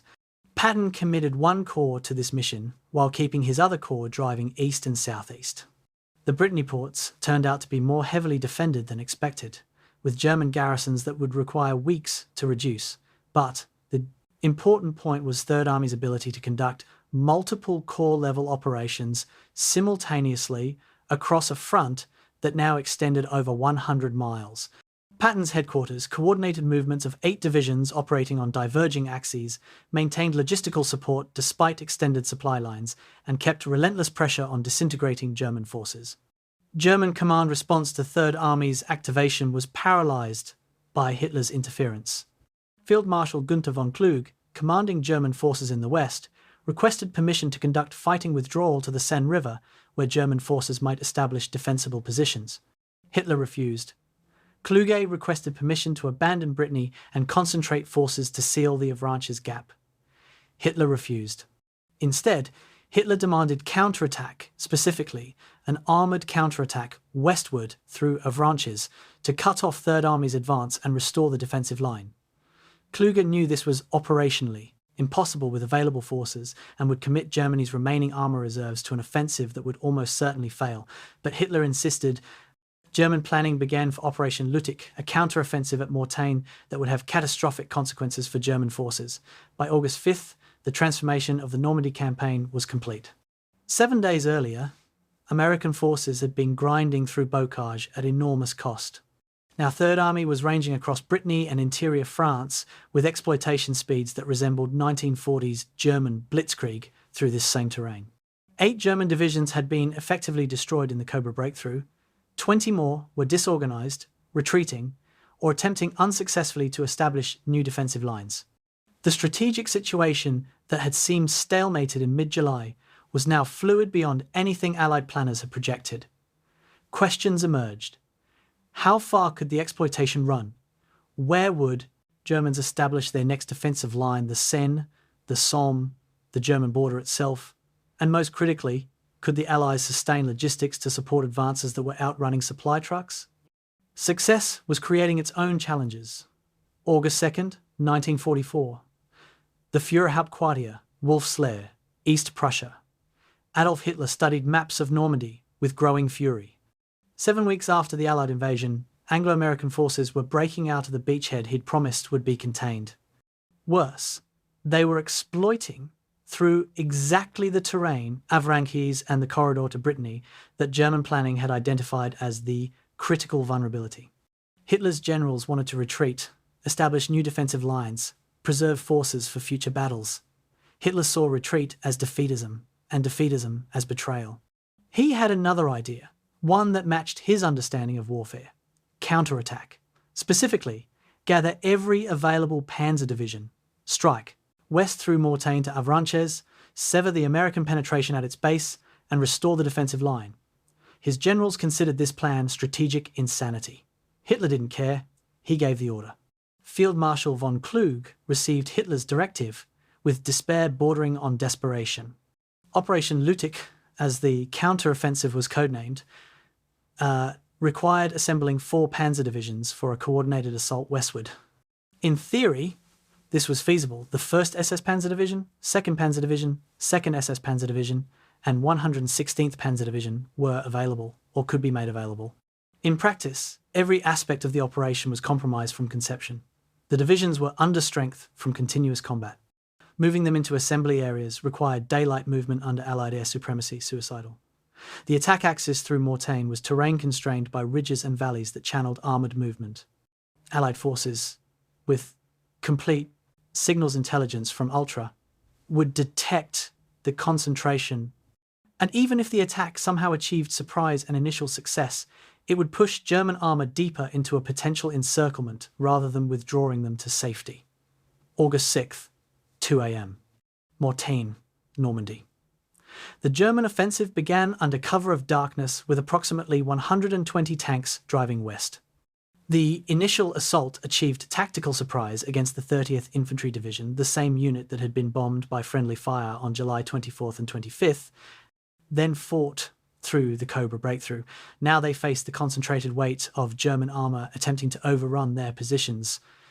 Several American companies were surrounded or bypassed in the darkness. The 2nd Battalion of the 120th Infantry Regiment, positioned on Hill 317 overlooking Mortain, found itself completely cut off, surrounded by German armour. Battalion Commander Lieutenant Colonel Ralph Curley radioed his situation and received orders: hold the hill at all costs. It dominated the terrain. If Germans took it, they could observe and direct fire across the entire American sector. Dawn on August 6 revealed the full scope of the German gamble and its immediate problems. American units that had been bypassed in darkness remained in position, fighting from surrounded positions but denying Germans freedom of movement. More critically, the weather cleared. Allied air forces, held mostly in reserve during the Bocage fighting, now had perfect targets: German armour columns moving in daylight across open terrain. The rocket-armed Hawker Typhoons of the Royal Air Force and Republic P-47s of the US Army Air Forces descended on German columns like birds of prey. Each Typhoon carried 8 60-pound rockets designed specifically for tank killing. P-47s carried 500-pound bombs and 850 caliber machine guns. The attacks were relentless. Hill 317 became the symbolic and literal high point of the German offensive. Curley's surrounded battalion, approximately 700 men, with 6 artillery pieces, called fire missions on their own positions as German infantry and tanks assaulted the hill. American artillery batteries, positioned miles behind the lines, fired time-on-target missions that dropped hundreds of shells simultaneously on German attackers.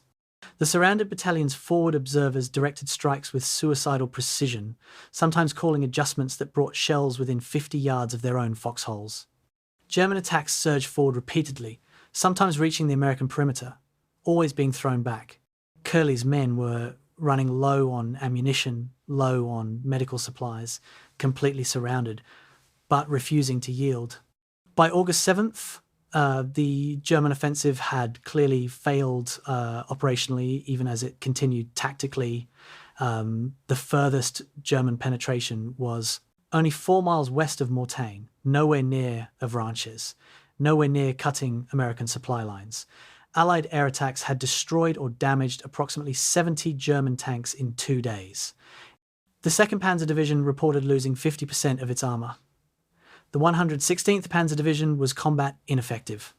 Most critically, the German counteroffensive had committed Hitler's last operational reserve in Normandy to an attack that achieved nothing while preventing those forces from withdrawing to defensible positions. German generals began to recognise what would only become fully apparent in retrospect. Hitler's insistence on counterattack at Mortain was the strategic mistake that ensured the complete destruction of German forces in Normandy. Hill 317 held for 6 days. Curley's battalion received aerial resupply drops, artillery shells, medical supplies, ammunition, and food parachuted to the surrounded position. German attacks continued but weakened, as the offensive's failure became undeniable. American relieving forces fought toward the hill, but took days to break through, German forces attempting to maintain the encirclement. By August 12th, when relief finally arrived, Curley's battalion had suffered over 300 casualties, roughly 40% strength, but had held the dominant terrain throughout the German offensive. The defence of Hill 317 became one of the iconic small unit actions of the Normandy campaign, a battalion-level stand that had operational impact. The broader consequences of the Mortain counteroffensive were catastrophic for Germany. 4 panzer divisions that should have been withdrawing to the Seine River or covering a general German retreat were instead pinned in place near Mortain, committed to a failed offensive they couldn't disengage from without Hitler's permission. Meanwhile, American and British forces were beginning a coordinated envelopment that would trap these very divisions. Patton's Third Army, driving east from Avranches, was now swinging northeast, beginning to curve around the southern flank of German forces engaged at Mortain. British and Canadian forces, attacking south from Caen, were driving toward Falaise. The gap between these two Allied pincers was closing. The German army in Normandy was being surrounded. Ultra-intelligence provided Allied commanders with detailed knowledge of German intentions and the failure of Mortain. Intercepted messages showed Hitler initially denying the offensive had failed, then ordering renewed attacks, then finally grudgingly authorizing limited withdrawals. But the withdrawals came too late. By the time German units received permission to disengage from Mortain, Allied forces had already begun the encirclement. The very divisions Hitler had committed to counterattack were now trapped. Klug sent increasingly desperate messages to Hitler's headquarters. Forces must withdraw immediately or face annihilation. Hitler responded with orders to hold, counterattack again, do everything except the one thing that might save the trapped army's retreat. August 8th marked the formal end of the Mortain offensive and the beginning of its exploitation. Bradley, Montgomery, and Eisenhower coordinated the encirclement operation that would become known as the Falaise Pocket. American forces would drive northeast from the south. Canadian and Polish forces would drive south from the north. British forces would hold the western edge of the pocket. The objective was to trap the entire German 5th Panzer Army and 7th Army, approximately 15 divisions, the bulk of German combat power in Normandy, in a pocket that would be systematically destroyed. The operation that had begun as Operation Cobra transitioned to exploitation and then been threatened by the Mortain counterattack, was now becoming a battle of annihilation. The question wasn't whether the Allies would win in Normandy. The question was whether any significant German forces would escape. The Mortain decision's legacy would be debated by historians and military analysts for decades. Hitler's operational instincts, often portrayed as intuitive genius in early war victories, had become strategic liability by 1944. The counterattack concept, gathering reserves for offensive action rather than yielding ground in defensive retreat, made sense in abstract terms. But the specific application at Mortain was flawed from conception. Inadequate forces, predictable axis of attack, complete Allied air supremacy, and ultra-provided intelligence that eliminated any chance of surprise. Most fundamentally, the Mortain offensive committed Germany's last reserves in the West to an operation that deepened their encirclement rather than facilitating their escape. It was exactly the wrong decision at exactly the wrong time, and it would cost Germany an entire field army. August 8th, 1944. Supreme Headquarters Allied Expeditionary Force, a chateau in southern England. The three most powerful Allied commanders in Europe, General Dwight D. Eisenhower, Field Marshal Bernard Montgomery, and Lieutenant General Omar Bradley, studied a large-scale map of Normandy with growing excitement. The German situation was deteriorating into catastrophe. Two German armies, 5th Panzer Army and 7th Army, were squeezed into a pocket roughly 30 miles by 20 miles, bounded by American forces from the south and west, British forces from the west and north, Canadian forces driving from the north.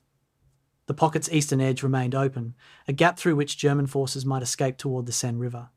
If that gap could be closed quickly, the Allies could trap and destroy 15 German divisions, essentially eliminating organised German resistance in France. It was an opportunity beyond anything the invasion planners had imagined 8 weeks earlier. The coordination challenge was immense.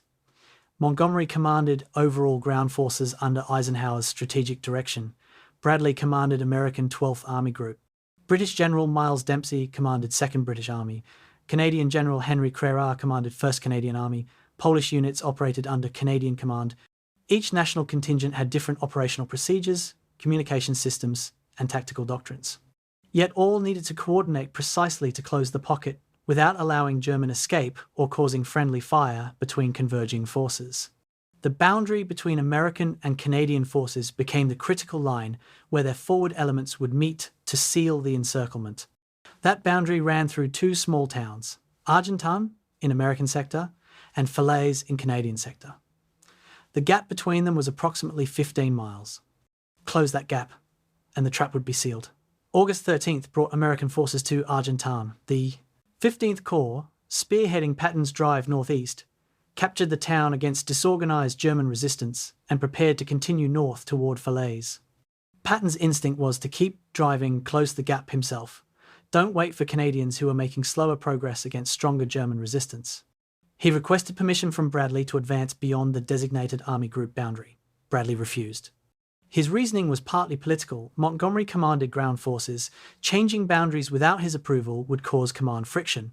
But Bradley's primary concern was friendly fire. American forces driving north would meet Canadian forces driving south in a confusing battle space. Both sides would be converging on the same terrain. The risk of another catastrophic friendly fire incident, American and Canadian units destroying each other, was unacceptably high. Bradley ordered Patton to halt at Argentan. The halt order became one of the most controversial decisions of the Normandy campaign. Patton fumed. His units could have reached Falaise, sealed the gap, trapped the Germans completely. Instead, they were ordered to stop 15 miles short while Germans continued escaping through the open corridor. Bradley's defenders argued the decision was correct, preventing friendly fire, maintaining command relationships, respecting boundaries. Critics argued it was overcautious, accepting German escape to avoid coordination risks, prioritising process over outcome. The debate would continue for decades. What's undeniable is that from August 13th through August 19th, the Falaise Gap remained open, and tens of thousands of German soldiers escaped through it. Inside the pocket, German forces faced apocalyptic conditions. The pocket was shrinking daily as Allied forces advanced from multiple directions. German units attempting to maintain defensive perimeters were squeezed into ever smaller areas. Roads became choked with vehicles, tanks, trucks, artillery, horse-drawn wagons, civilian vehicles commandeered for military use, all attempting to move east toward the gap. Allied artillery fired time-on-target missions into the densest concentrations, each salvo killing dozens. Allied aircraft, American P-47s, British Typhoons, Canadian Spitfires, hunted German columns throughout daylight hours. Pilots described it as a turkey shoot, though that term understated the horror on the ground. Men and horses were obliterated by rockets and bombs. Vehicle columns burned for miles.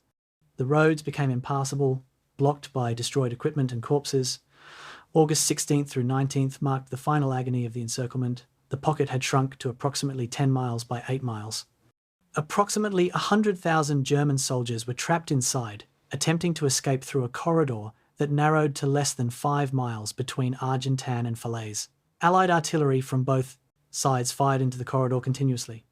Fighter bombers attacked in relays, one squadron departing as another arrived, maintaining constant air attack throughout daylight.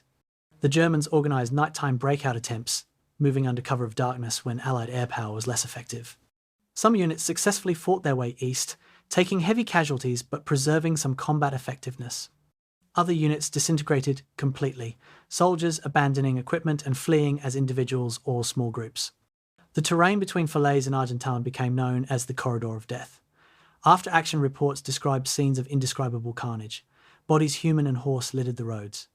Destroyed vehicles were pushed aside to clear minimal pathways, creating walls of wreckage on both sides of roads. Wounded men lay in ditches, lacking medical care. Ammunition trucks exploded when hit, setting off secondary explosions that destroyed nearby vehicles. The smell was overwhelming, burning fuel, decomposing corpses, cordite from constant explosions. Combat engineers estimated over 2,000 vehicles were destroyed in the corridor. Infantry patrols clearing the area after encirclement found areas where German dead were so numerous that exact counts were impossible. Bodies simply were recorded as mass casualties. August 19th marked the formal closing of the Falaise pocket. Canadian and Polish forces advancing from the north linked up with American forces holding Argentan. The encirclement was sealed. Approximately 50,000 German soldiers were captured in the following days as Allied forces reduced the pocket systematically, but the gap had remained open long enough for significant German forces to escape. Estimates varied widely between 20,000 and 40,000 Germans escaped the pocket before it closed completely. These escapees included elements of 2 panzer divisions, parts of 5 infantry divisions, corps and army headquarters staffs, and enough equipment to provide nucleus for reconstituted units. The escape wasn't a German victory, their losses in the pocket were catastrophic. But it meant the German army in the west, though shattered, wasn't completely annihilated. The Falaise pocket's final toll was staggering. 10,000 Germans killed inside the pocket, 50,000 captured, 344 tanks and self-propelled guns destroyed, 2,400 other vehicles destroyed, 7 German divisions completely annihilated as fighting formations, 8 more reduced to cadre strength, essentially headquarters units with negligible combat forces. The battlefield was strewn with such concentrated destruction that clearance took weeks. German prisoners were put to work burying German dead. French civilians returned to find their farms and villages devastated by the fighting. The scale of destruction exceeded anything seen in Western Europe since World War I. Eisenhower, visiting the battlefield after its reduction, later wrote that the carnage was so terrible that it was impossible to walk without stepping on German corpses. Yet the gap, the 15 miles between Argentan and Falaise that remained open for 6 days, represented an opportunity partially missed. Military analysts would debate for decades whether more aggressive American advance or faster Canadian progress could have sealed the pocket completely, preventing any German escape. The debate involved not just tactical questions but command relationships, national sensitivities, and the ever-present fear of friendly fire. What remained certain was that while the Falaise pocket inflicted enormous casualties on German forces, it wasn't the complete annihilation that might have ended German resistance in France entirely. The divisions that escaped, though weakened, would fight again, delaying Allied victory by weeks or months. The success at Falaise was enormous, but it wasn't total. And in warfare, the difference between enormous success and total victory can be measured in lives and months of continued combat. August 15th, 1944, 60 miles southeast of the Falaise pocket, the 15th Corps of Patton's Third Army was already looking beyond the encirclement battle toward the next operational objective, the Seine River. The Seine represented a natural defensive barrier 600 feet wide in places with limited crossing points, running northwest-southeast across the Allied axis of advance. If Germans could establish defensive positions along the Seine, They might delay Allied forces for weeks.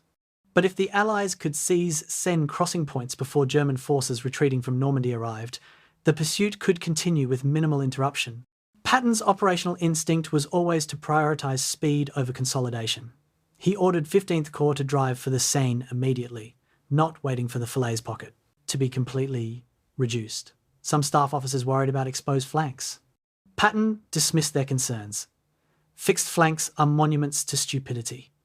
The race to the Seine became one of the great pursuit operations in military history. American armoured divisions, 4th Armoured, 6th Armoured, 2nd French Armoured, drove east and southeast across terrain that looked nothing like the Normandy bocage. This was open country, rolling farmland, broad valleys, scattered forests, roads that allowed sustained high-speed movement. Tank columns advanced 30 to 40 miles per day, not fighting through resistance but simply driving fast, bypassing isolated German positions, seeking river crossing points. German units attempting to establish blocking positions found American armour appearing in their rear before defensive positions could be occupied. The pursuit had become operational exploitation movement so rapid that German command systems couldn't react in meaningful timeframes. August 17th brought the first Seine crossing.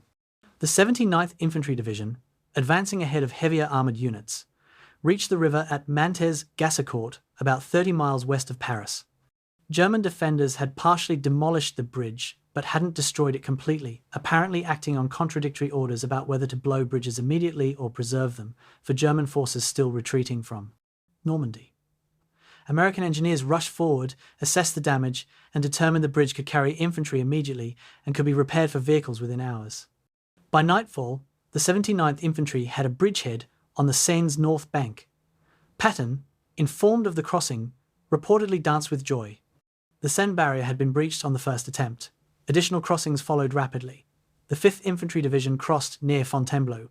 The 90th Infantry Division crossed farther downstream. By August 21st, 5. Allied corps had established bridgeheads across the Seine at multiple points.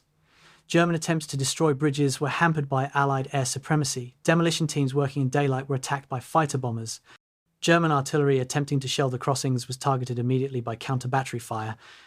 Most significantly, German forces retreating from Normandy, trying to cross the Seine themselves to escape Allied pursuit, found their crossing attempts devastated by Allied airpower. Roads leading to river crossings became killing zones. Approximately 20,000 additional German prisoners were captured trying to cross the Seine, and over 2,000 German vehicles were destroyed in the attempts. Paris, meanwhile, had become a political and military question that nobody had wanted to address in mid-July, but couldn't ignore in mid-August. The city had been under German occupation since June 1940. Allied planning assumed Paris would be liberated sometime in September, after supply lines were established, and after the bulk of German forces had been defeated. Nobody wanted to fight urban battles through Paris, risking destruction of the city and enormous civilian casualties. But events overtook planning. On August 19th, the French resistance forces inside Paris, approximately 20,000 fighters, staged an uprising against the German garrison. The uprising was partly spontaneous popular revolt, partly coordinated action timed to Allied approach. German forces responded with repression but lacked strength to suppress the uprising completely. The French resistance sent messengers to Allied headquarters requesting immediate support. Eisenhower faced an impossible political situation. Ignore the uprising, and French resistance fighters would be slaughtered by German reprisals. Advance into Paris immediately, and American forces would become entangled in urban combat that could last weeks, consuming divisions needed for continuing the advance toward Germany. Eisenhower chose a middle option. Divert the 2nd French Armoured Division, part of Patton's 3rd Army, commanded by General Philippe Leclerc, to advance on Paris immediately. French forces liberating the French capital had obvious political appeal. Militarily, it allowed Eisenhower to respond to the uprising without committing large American formations to potential urban warfare. August 24th brought Leclerc's division to the outskirts of Paris. The German garrison commander, General Dietrich von Choltitz, faced his own impossible situation. Hitler had issued direct orders that Paris must be defended to the last man, and, if defence failed, must be destroyed, bridges blown, monuments mined, the city reduced to rubble before abandoning it. Choltitz had neither the forces to defend Paris effectively nor the conviction that destroying it served any strategic purpose. French resistance controlled portions of the city. Leclerc's armour was approaching from the south. No German reinforcements were coming. On August 25th, after brief negotiations, Choltitz surrendered. Paris was liberated with minimal destruction, Hitler's orders ignored, and French forces symbolically entering first to enormous popular celebration. The liberation of Paris represented the culmination of Operation Cobra's strategic exploitation. From the Saint-Lô starting point on July 25th to Paris on August 25th, exactly 1 month, 200+ miles, complete transformation of the strategic situation in Western Europe. The campaign that had seemed bogged down in hedgerows in mid-July had become a pursuit across France by late August. German forces that had contained the Allied invasion for 6 weeks had been shattered, pushed beyond the Seine, their defensive coherence broken. The Bocage nightmare was over. The great pursuit was reaching its natural culmination.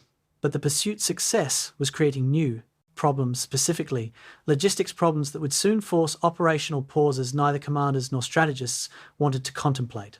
The distance from Normandy beaches to the Seine crossings in Paris was approximately 250 miles. American supply trucks, driving round trips from beach depots to forward units, were covering 500 miles per delivery run. Trucks broke down. Fuel consumption was enormous. The port facilities in Normandy, artificial Mulberry harbours and captured Cherbourg were handling tremendous tonnage but couldn't keep pace with armies advancing this rapidly. The Red Ball Express, an emergency truck convoy system using dedicated routes, was moving 12,000 tons of supplies daily, but forward armies required more. Tank divisions consumed 400,000 gallons of gasoline daily. Artillery divisions fired tens of thousands of shells daily. Infantry divisions needed food, ammunition, fuel, equipment, replacements. The logistics system, designed for methodical advance, was being strained to breaking point by spectacular success. By August 30th, forward units were reporting fuel shortages. Patton's Third Army, farthest east and moving fastest, was particularly affected. Some tank battalions literally stopped advancing because their vehicles ran out of fuel, not from combat losses, but from empty supply trucks. The 70th Infantry Division, approaching the Meuse River, halted because artillery ammunition was exhausted and resupply convoys hadn't arrived. The pursuit that had covered 200 miles in 3 weeks was grinding to a halt, not from German resistance, but from logistics constraints. Patton raged at headquarters, demanding fuel allocations, threatening to resign if supplies weren't provided. Bradley sympathised but faced mathematical reality. Trucks couldn't carry enough supplies to sustain multiple armies advancing at pursuit speeds across France. Something had to give. The strategic situation on September 1st showed both triumph and approaching crisis. Allied forces had reached the Meuse River and the Luxembourg border. Some units were within 50 miles of the German frontier itself. In 3 months since D-Day, the Allies had advanced from Normandy beaches to Germany's doorstep. The invasion's strategic objective, liberating France and approaching the Reich, had been achieved far faster than planning projected. But German forces, though shattered, were withdrawing toward Germany and establishing hasty defensive positions along the Siegfried Line. The Wehrmacht was reconstituting, incorporating survivors from Normandy, forming new divisions from fortress troops and rear area personnel. The window of opportunity for ending the war in 1944 was closing.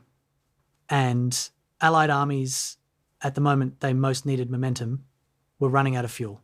August 28th, 1944, Third Army headquarters, somewhere in northeastern France. Lieutenant General George S. Patton stood before a wall map, his face flushed with rage, a litany of profanity directed at logistics officers who'd just informed him that fuel allocations to Third Army were being cut by 50%.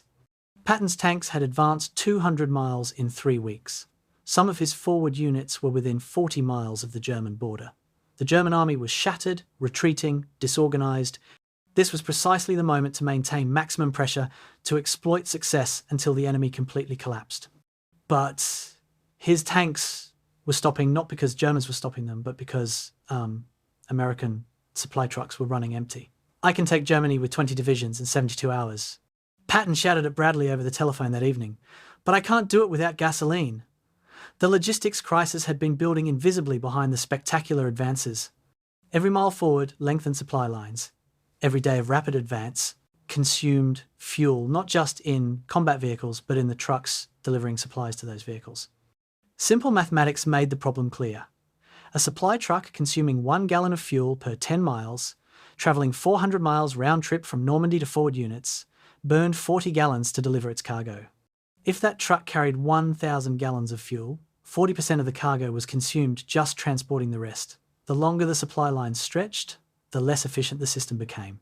By late August, some supply trucks were consuming more fuel in delivery runs than they were delivering to forward units. The system was approaching mathematical impossibility. The Red Ball Express represented American logistics culture at its most improvisational and impressive. Established on August 21st, the Express was a dedicated truck route system operating one-way loops from Normandy to forward supply points. Military police closed designated roads to all other traffic. Truck convoys drove continuously, 24 hours daily, sometimes at speeds exceeding 50 miles per hour on French roads, never designed for heavy military traffic. Maintenance crews worked at roadside depots, repairing breakdowns on site. Drivers worked shifts so exhausting that units instituted two-man crews to prevent accidents from fatigue. At peak operation, the Red Ball Express moved 12,000 tons of supplies daily, using over 5,600 trucks. It was a magnificent improvisation. It also was fundamentally inadequate for armies advancing at pursuit speeds. September first brought the crisis to strategic decision points. Eisenhower, Bradley, and Montgomery convened to address allocation of scarce resources among competing axes of advance. Montgomery proposed his single-thrust strategy. Concentrate all available resources, fuel, ammunition, transportation, on British 21st Army Group for a narrow focused drive through the Netherlands, into the Ruhr industrial area. This would require limiting or halting American advances, diverting supplies to British forces, accepting temporary setbacks on other fronts in exchange for potential breakthrough on one front. Montgomery argued this offered the best chance to end the war in 1944. Patton advocated for resourcing Third Army instead. Concentrate American forces for drive through Lorraine into southern Germany. Bradley favoured continuing the broad front strategy. All armies advance simultaneously, maintaining pressure across the entire front, accepting slower progress but avoiding operational risks of single-thrust approaches. Eisenhower, as Supreme Commander, made the final decision, broad front. His reasoning was partly military single thrusts, created exposed flanks and logistical vulnerabilities. Partly political Allied coalition required balancing American and British contributions and sensitivities. Partly personal Eisenhower's command style favoured coordination over concentration, methodical advance over spectacular gambles. The decision meant limited resources would be distributed among all Allied armies rather than concentrated for one army's breakthrough attempt. In practical terms, it meant everyone advanced slowly rather than someone advancing rapidly. Patton considered it strategic timidity. Montgomery considered it operational stupidity. But Eisenhower's decision held. The broad front strategy would continue. The immediate consequence was that American forward elements, which had been advancing 30 to 40 miles daily, now stopped advancing entirely. Tank battalions parked their vehicles and waited for fuel trucks that sometimes didn't arrive for days. Infantry divisions halted 50 to 70 miles short of the German border, maintaining positions but not advancing. Artillery conserved ammunition. Reconnaissance patrols operated on foot instead of in vehicles to conserve fuel. The pursuit phase of the campaign, the spectacular exploitation that had followed Operation Cobra's breakthrough, ended not from German resistance but from Allied logistics reaching the limit of sustainable operations. Some historians would call it the tyranny of logistics. Patton called it the greatest damn crime in history. German forces, given this unexpected operational pause, used it brilliantly. Field Marshal Walther Model, who'd replaced Kluge as commander in the West, organised retreating forces into hasty defensive lines along the Siegfried Line fortifications near the German border. The Siegfried Line, known to Germans as the West Wall, was a belt of fortifications built in the 1930s.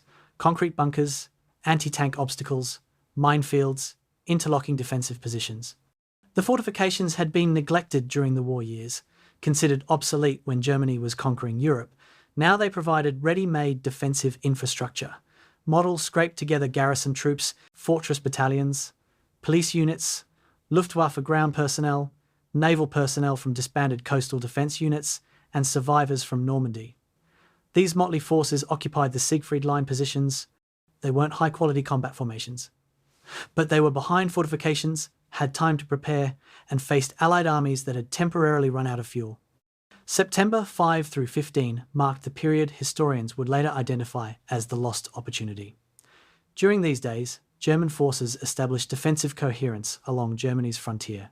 15 new Volksgrenadier divisions were formed from replacement troops and survivors. Training establishments released half-trained recruits to field units. 250,000 personnel were moved from rear areas to frontline positions. The Wehrmacht reconstituted itself not to pre-Normandy strength, but to sufficient strength to conduct defensive operations, model established army group headquarters, corps commands, divisional structures. Communications networks were re-established, supply lines, shortened by retreating to Germany, became more efficient. The pause that Allied logistics forced gave Germany breathing space to organise defence of the Reich itself. Patton's Third Army suffered particularly from the supply constraints. On the worst days of the fuel shortage, Third Army received only 32,000 gallons daily when operational requirements were 400,000 gallons. Some divisions were completely immobile for over a week. Patton explored every possible solution, requisitioning French fuel stocks, establishing fuel pipelines from Normandy, diverting transport aircraft for fuel delivery. Nothing provided sufficient volume. The arithmetic was unforgiving. Bradley sympathised but faced same constraints throughout his entire army group. The port of Marseille, captured during Operation Dragoon in southern France, couldn't be fully operational for weeks. Antwerp, captured by British forces in early September, had its approaches blocked by German forces and wouldn't be usable until November. Everything still flowed through Normandy, nearly 500 miles from forward positions. The strategic debate about single thrust versus broad front would echo through historical analysis for decades. Montgomery's defenders argued that adequate resourcing for 21st Army Group in early September could have enabled breakthrough into Germany, potentially ending the war months earlier. Critics noted that Montgomery's Operation Market Garden, eventually launched in mid-September with concentrated resources, failed catastrophically, suggesting single thrust strategies faced operational problems beyond just resource allocation. Patton's advocates argued that Third Army, properly resourced, could have penetrated southern Germany before defences solidified. Critics pointed out that Patton's extended supply lines and exposed flanks created vulnerabilities that German forces might have exploited. Eisenhower's defenders argued broad front prevented catastrophic failures while maintaining coalition unity. His critics argued it surrendered initiative and allowed German recovery. By September 15th, the operational situation had stabilised along lines that would persist for months. Allied forces held positions roughly 50 miles from the German border, having advanced over 200 miles since Operation Cobra. German forces held positions along the Siegfried Line and approaches to it, having stabilised after catastrophic defeats in Normandy and the pursuit across France. The strategic situation resembled neither the mobile warfare of August nor the static warfare of June-July in Normandy. It was intermediate armies capable of offensive operations but constrained by logistics, terrain, and enemy forces that, though weakened, remained coherent enough to conduct defence. The window for ending the war in 1944 had narrowed dramatically. Operation Cobra had achieved breakthrough, the pursuit had achieved extraordinary territorial gains, but decisive victory, the complete collapse of German military power, remained elusive. September 1944, a salvage depot near Bayeux, Normandy. Lieutenant Colonel Frank Howley supervised ordnance teams cataloguing destroyed German equipment for technical intelligence analysis. The fields around Bayeux were filled with wrecked tanks, Panthers, Tigers, Mark IVs recovered from battlefields and brought here for study. Howley's teams measured armour thickness, examined internal systems, assessed damage patterns. The data would inform future tank development. But one statistic dominated all others. Over 2,200 German armoured fighting vehicles had been destroyed or abandoned in the Normandy campaign. Not captured intact, not disabled temporarily, but destroyed beyond recovery. The Panther tank, considered superior to American Shermans in firepower, and armour had been defeated not through superior American tank design, but through superior American operational employment. The hedge cutter innovation, combined with overwhelming numbers and relentless operational tempo, had overcome individual technical advantages. Innovation, it turned out, wasn't just about better equipment. It was about adapting existing equipment to solve problems that doctrine hadn't anticipated. Curtis Collins' hedge cutter had evolved from field improvisation to standardized equipment during the campaign. Early versions, welded from salvaged beach obstacles, were crude but functional. Later versions, produced by ordnance depots with better materials and refined designs, were more durable and effective. By campaign's end, approximately 500 Sherman tanks carried hedge cutters, representing roughly 60% of First Army's armour. Post-battle analysis quantified the innovation's impact. Tanks with hedge cutters advanced through bocage terrain 3 to 4 times faster than unequipped tanks.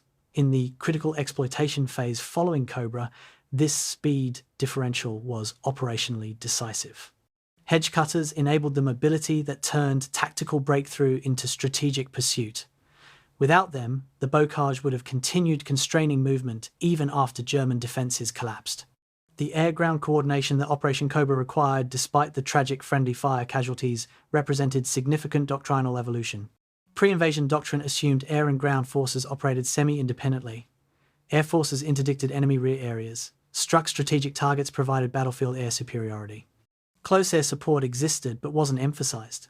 Cobra required integrated operations on scales never attempted. 2,400 aircraft dropping ordnance on target areas only 1,200 yards from friendly troops, with timing coordinated to minutes, requiring visual marking of positions, weather, coordination, and communication systems, linking air and ground headquarters. The friendly fire casualties, 383 killed over 2 days, were horrific, but represented less than 1% of the 4,150 tons of ordnance delivered with acceptable accuracy. Future operations would incorporate Cobra's lessons, improve marking techniques, better communication protocols, more conservative safety margins. The innovation wasn't the concept of close air support, but the scale and integration of its employment. Technical intelligence gleaned from Normandy battlefields informed future American weapons development. Examination of destroyed German tanks revealed that while Panthers and Tigers had superior armour and guns, they suffered mechanical reliability problems that American designs avoided. Panthers frequently broke down, Shermans ran continuously. German tankers interviewed as prisoners praised their vehicles' combat capabilities but complained about mechanical fragility. American armour philosophy, emphasising reliability, maintainability, and deployability over maximum firepower, proved vindicated operationally, if not tactically. A Sherman might lose a one-on-one duel with a Panther, but 5 Shermans would defeat 3 Panthers because the American tanks would all be operational, while German tanks would include breakdowns. Quantity had a quality all its own, provided the quantity could be maintained and operated. Artillery innovation during Normandy, though less celebrated than hedge cutters, was equally significant. American artillery developed time-on-target firing techniques that dropped hundreds of shells simultaneously on target areas, achieving devastating effect.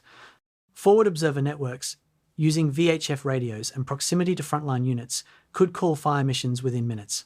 Artillery battalions coordinated fires across division and corps boundaries, enabling massed fires that overwhelmed German defensive positions. One German officer captured after Cobra told interrogators, "Your artillery was everywhere, all the time, impossibly accurate. We couldn't move, couldn't assemble, couldn't counterattack. Every time we tried organising a response, your shells arrived within minutes." American artillery, firing approximately 1 million rounds during the Normandy campaign, combined technical excellence with organisational innovation to achieve effects that shaped battlefield outcomes. The logistics innovations, Red Ball Express, emergency port operations, field maintenance demonstrated American capacity for improvisation at scale. When standard logistics planning proved inadequate for exploitation speeds, the system adapted. Dedicated truck routes, round-the-clock operations, maintenance teams operating forward, supply priorities adjusted daily based on operational needs. These weren't elegant solutions from staff planning, they were field expedients implemented under pressure, often bypassing normal procedures, accepting inefficiencies to maintain operational tempo. The culture that produced Curtis Collins' hedge cutter also produced Red Ball Express drivers working 20-hour shifts and port battalions unloading ships at record rates. Innovation wasn't confined to technology, it permeated organisational behaviour. Post-campaign analysis by US Army operational research teams identified hedge cutters as a case study in military innovation. The standard military development process, identify requirement, design solution, test, prototype, produce at scale, distribute to forces typically consumed years, Cullen's device went from concept to operational deployment in 3 weeks. The difference was necessity and command support. Bradley recognized the innovation's potential immediately and ordered its implementation with priority overriding normal procedures. Maintenance battalions were authorized to fabricate devices using salvage materials without formal procurement. Tank crews were allowed to modify their vehicles in field conditions. Regulations that would normally have delayed or prevented such field modifications were suspended. The lesson was clear. Bureaucracy could enable or impede innovation depending on command emphasis and institutional culture. British observers, watching American innovations with mixed admiration and skepticism, noted cultural differences in how each nation approached problem solving. British doctrine emphasized methodical planning, proper equipment development, and adherence to tested procedures. This produced excellent results when planning was adequate and equipment was suitable. But it struggled with unexpected problems requiring rapid adaptation. American doctrine emphasized improvisation, field modification, and solving problems with available resources. This produced irregular results. Some innovations worked brilliantly, others failed, but the speed of adaptation was faster. Neither approach was inherently superior. They reflected different military cultures with different strengths and weaknesses.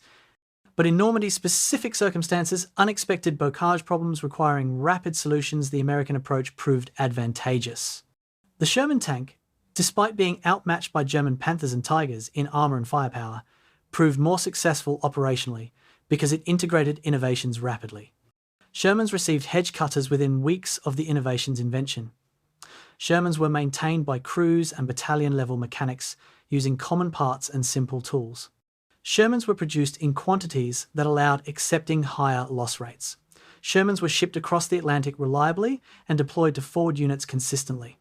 The Sherman wasn't the best tank technically, but it was the best tank systemically when considered as part of an integrated system including production, logistics, maintenance, and tactical employment.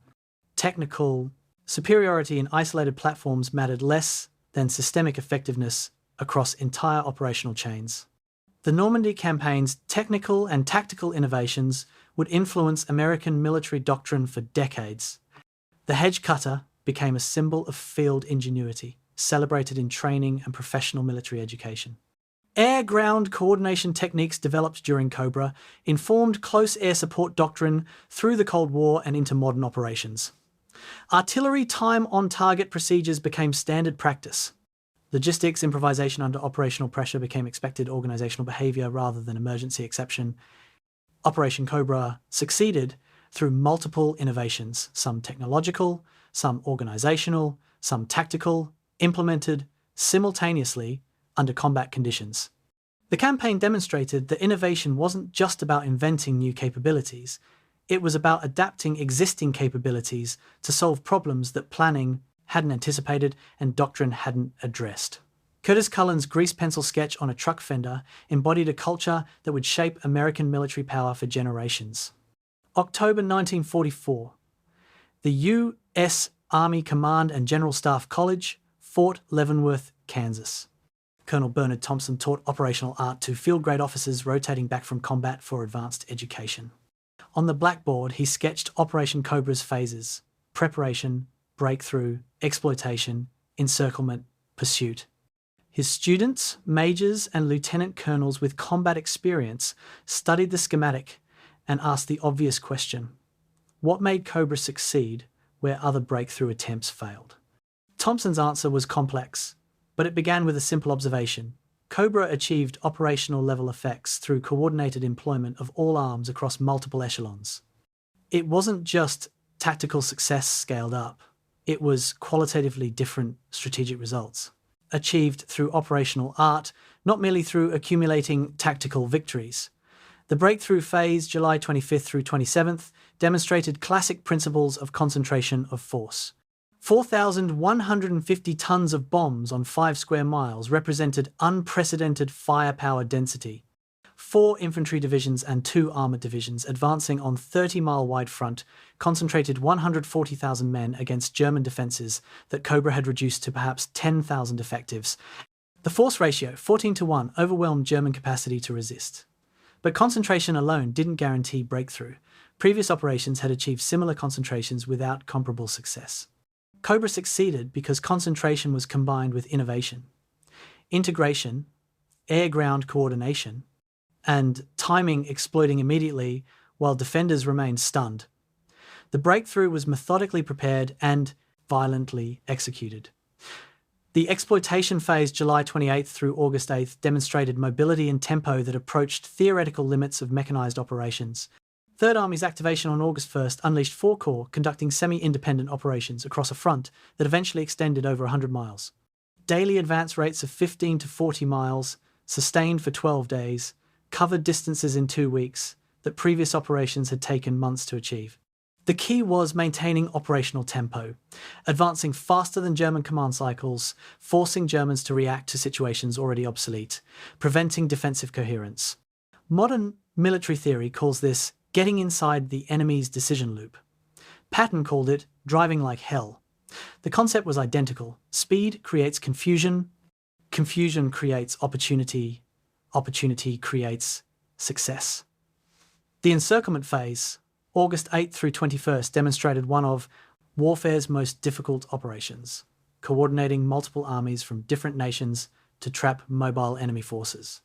The Falaise pocket required American, British, Canadian, and Polish forces advancing on converging axes, maintaining coordination despite communication challenges, managing boundaries between national commands, timing movements to close the pocket without allowing enemy escape or causing friendly fire. The operation wasn't perfectly executed. The Argentangent Falaise Gap allowed German escapes but achieved strategic objective of destroying German 7th Army and 5th Panzer Army as coherent forces. Approximately 80,000 Germans were killed or captured. 15 divisions were annihilated or reduced to cadre strength. The encirclement transformed tactical success into operational victory. The pursuit phase, August 21st through September 5th, demonstrated exploitation to culminating point, advancing until logistics and enemy resistance combine to force operational pause.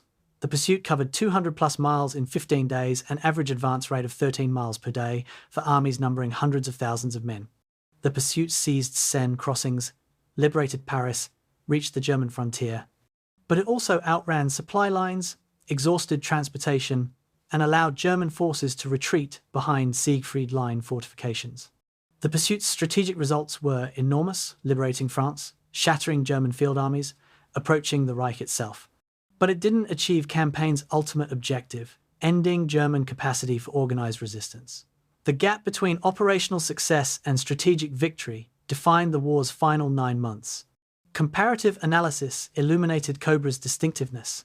Operation Goodwood, the British breakthrough attempt near Caen in July, employed similar concepts: massive preparatory bombing, concentrated armour attack, but achieved only limited gains. The difference was British forces consolidated after initial advances, while American forces in Cobra immediately pushed exploitation forces through gaps before German recovery. Operation Totalize, the Canadian offensive toward Falaise in August, used night attacks and armoured columns, but couldn't maintain tempo through German defences. Cobra succeeded, where these operations struggled, partly through innovation, partly through air-ground integration, partly through operational concept that prioritised exploitation over consolidation. The operation was greater than the sum of its tactical components. German perspective on Cobra illuminated what made the operation devastating. Captured documents and prisoner interrogations revealed German commanders recognised the bombing would occur. The July 24th abort had warned them, but couldn't prevent it. German doctrine lacked adequate response to strategic bombing used as tactical weapon. German forces in the target area were ordered to remain in positions they knew would be obliterated because Hitler refused to authorise withdrawal. When bombing ended, survivors found communications severed, command posts destroyed, defensive coordination impossible. Individual German units fought effectively, as evidenced by American casualties, but there was no coherent defensive system. Cobra achieved what German commanders called catastrophic surprise. They knew attack was coming, but couldn't prevent its effects.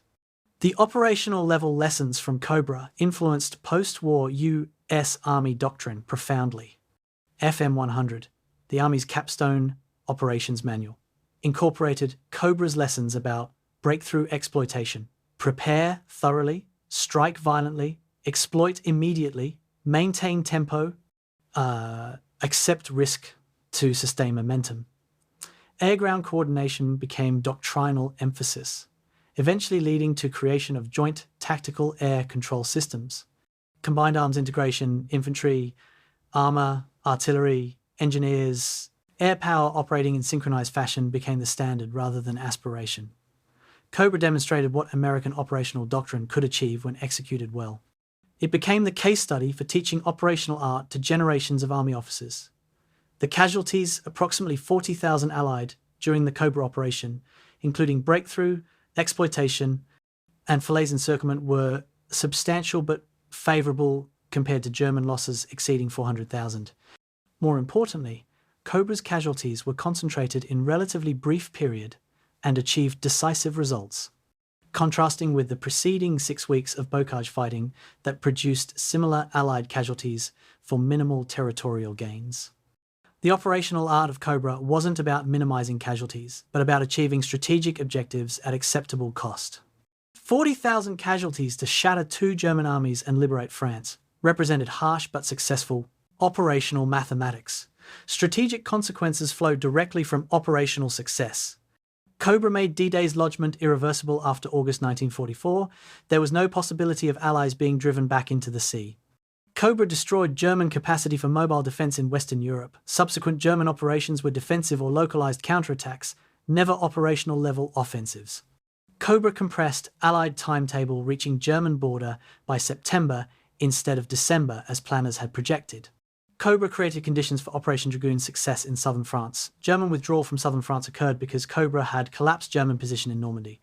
The operation's effects cascaded through strategic level, justifying the operational risks Bradley had accepted and the tactical costs the operation had incurred. Operation Cobra was the decisive campaign of the Western European theatre, the operation that transformed Allied. Prospects from uncertain to inevitable. August 1944. Supreme Headquarters Allied Expeditionary Force analysing the strategic situation 6 weeks after Cobra's launch. Staff officers compiled statistics that told a story of catastrophic German collapse, 29 German divisions destroyed or disbanded in Normandy, and pursuit operations. 450,000 German casualties killed, wounded, captured, 1,500 tanks destroyed, 3,500 artillery pieces destroyed, 20,000 vehicles destroyed or abandoned. These weren't battlefield ephemera. These were irreplaceable. Germany's industrial capacity could produce replacement equipment, but training replacement units took months. More critically, experienced personnel officers who understood combined arms coordination, NCOs who could lead under fire, specialists with years of training were gone. The Wehrmacht could form new divisions, but they would be shells of previous formations filled with undertrained replacements and obsolete equipment. Cobra had broken not just German positions, but German military capacity in the West. The strategic timeline compression was extraordinary. Pre-invasion planning projected that Allied forces would reach the Seine River by D+90, Paris by D+120, and the German border by D+360. Actual timeline: Seine by D+86, Paris by D+89, German border by D+100. The timetable had been compressed by over 60%, representing months of accelerated operations. This compression had strategic implications beyond just territorial gains. It meant German forces had less time to prepare successive defensive lines. It meant German industry had less time to produce replacements. It meant the Soviet Union, advancing from the east, had less time to occupy territory that might become post-war. Soviet-controlled speed of advance influenced not just military outcomes, but post-war political geography of Europe. Soviet perspective on Cobra, gleaned from diplomatic communications and intelligence assessments, revealed Stalin's complicated reaction. Throughout early 1944, Stalin had questioned Western commitment to the Second Front, suspecting that Britain and America might allow Soviet forces to bear the primary burden of defeating Germany. Cobra demonstrated serious Western offensive capability, alleviating Stalin's political suspicions. But it also meant Western forces would advance deeply into Europe, potentially reaching Berlin before Soviet forces arrived, a strategic race that Stalin was determined to win. The Normandy breakthrough accelerated Soviet operational planning for their own offensives in Eastern Europe. Cobra's strategic effects rippled beyond the Western theatre, influencing Allied coordination and Soviet strategic priorities. German strategic options foreclosed rapidly after Cobra. Before the operation, German commanders had debated whether to hold forward in France, withdraw to better defensive positions, or shift forces to the Eastern Front, where Soviet offensives threatened greater damage. After Cobra, these debates became moot. Germany had to defend everywhere with insufficient forces. Mobile defense in the West was impossible. The forces required for mobile defense had been destroyed.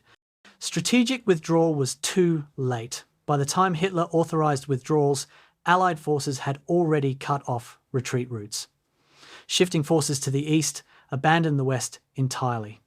Germany faced strategic paralysis. Insufficient forces to defend adequately anywhere meant inadequate defense everywhere.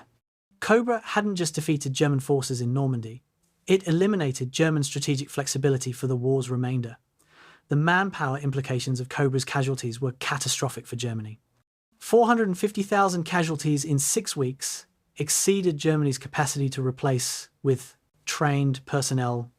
Replacements came from increasingly marginal sources: men previously considered too old or medically unfit, boys from the 1928 birth cohort, 16-year-olds, Luftwaffe and Kriegsmarine personnel transferred to ground forces without proper training, fortress battalions with no mobile warfare experience. These replacement units lacked cohesion, training, and leadership. One German general captured in September told interrogators, "You are not fighting the same Wehrmacht that fought in Poland, France, or Russia. You are fighting clerks in uniform, commanded by officers who learned warfare from books, using equipment held together with improvisation. We still fight, but we are not the same army." Cobra's casualties had qualitatively degraded German military effectiveness beyond just quantitative losses. The equipment losses: 1,500 tanks, 3,500 artillery pieces, 20,000 vehicles represented irreplaceable industrial capacity in context of Allied bombing campaign. Germany's tank production in August 1944 was approximately 1,700 tanks total, barely exceeding losses from Cobra alone. Artillery production was similarly constrained. Vehicle production couldn't keep pace with losses when strategic bombing was simultaneously destroying German factories and transportation networks. Germany faced compound problems. Combat losses exceeded production was declining from bombing damage, and raw material shortages, especially petroleum, rubber, and specialized alloys, constrained even theoretical production capacity. Cobra's equipment losses contributed to broader industrial crisis that steadily eroded German military capacity. The indirect strategic effects amplified Cobra's direct impact. Operation Dragoon, the Allied invasion of southern France in August, succeeded partly because German forces that might have opposed it were destroyed or tied down in Normandy. Italian campaign accelerated in late summer as German forces in Italy were weakened by transfers attempting to shore up collapsing position in France. Resistance movements across occupied Europe, emboldened by Allied success, intensified operations that further strained German garrison forces. German defensive preparations in the Netherlands and Belgium were compromised because units that should have been fortifying positions were instead fighting rearguard actions in France. Cobra created cascading strategic effects across all European theatres. The question of whether Cobra could have ended the war in 1944 remained counterfactually tantalizing. If logistics had kept pace with operational advance, if Market Garden had succeeded, if weather had allowed sustained operations through autumn, these ifs suggested possibility of reaching the Ruhr by October and perhaps forcing German collapse before year's end. But each if had practical impediments. Logistics couldn't have sustained faster advance given port capacity and transportation limitations. Market Garden's failure reflected operational complexities beyond just resource allocation. Weather in northwest Europe made sustained operations increasingly difficult from September forward. The war's extension into 1945 reflected accumulated constraints, not single failures. Cobra created opportunity for shorter war but couldn't alone ensure it. The broader context of Germany's strategic position illuminated Cobra's significance. By August 1944, Germany faced 3 simultaneous disasters: Cobra's breakthrough in the west, Soviet Bagration offensive's destruction of Army Group Center in the east, and Dragoon invasion in southern France. Germany was collapsing on 3 fronts simultaneously. But Cobra was distinctive because it shattered the myth of German defensive competence in the West. Eastern Front disasters could be attributed to overwhelming Soviet numbers. Southern France was secondary theatre. Normandy was where Germany had promised to contain invasion decisively.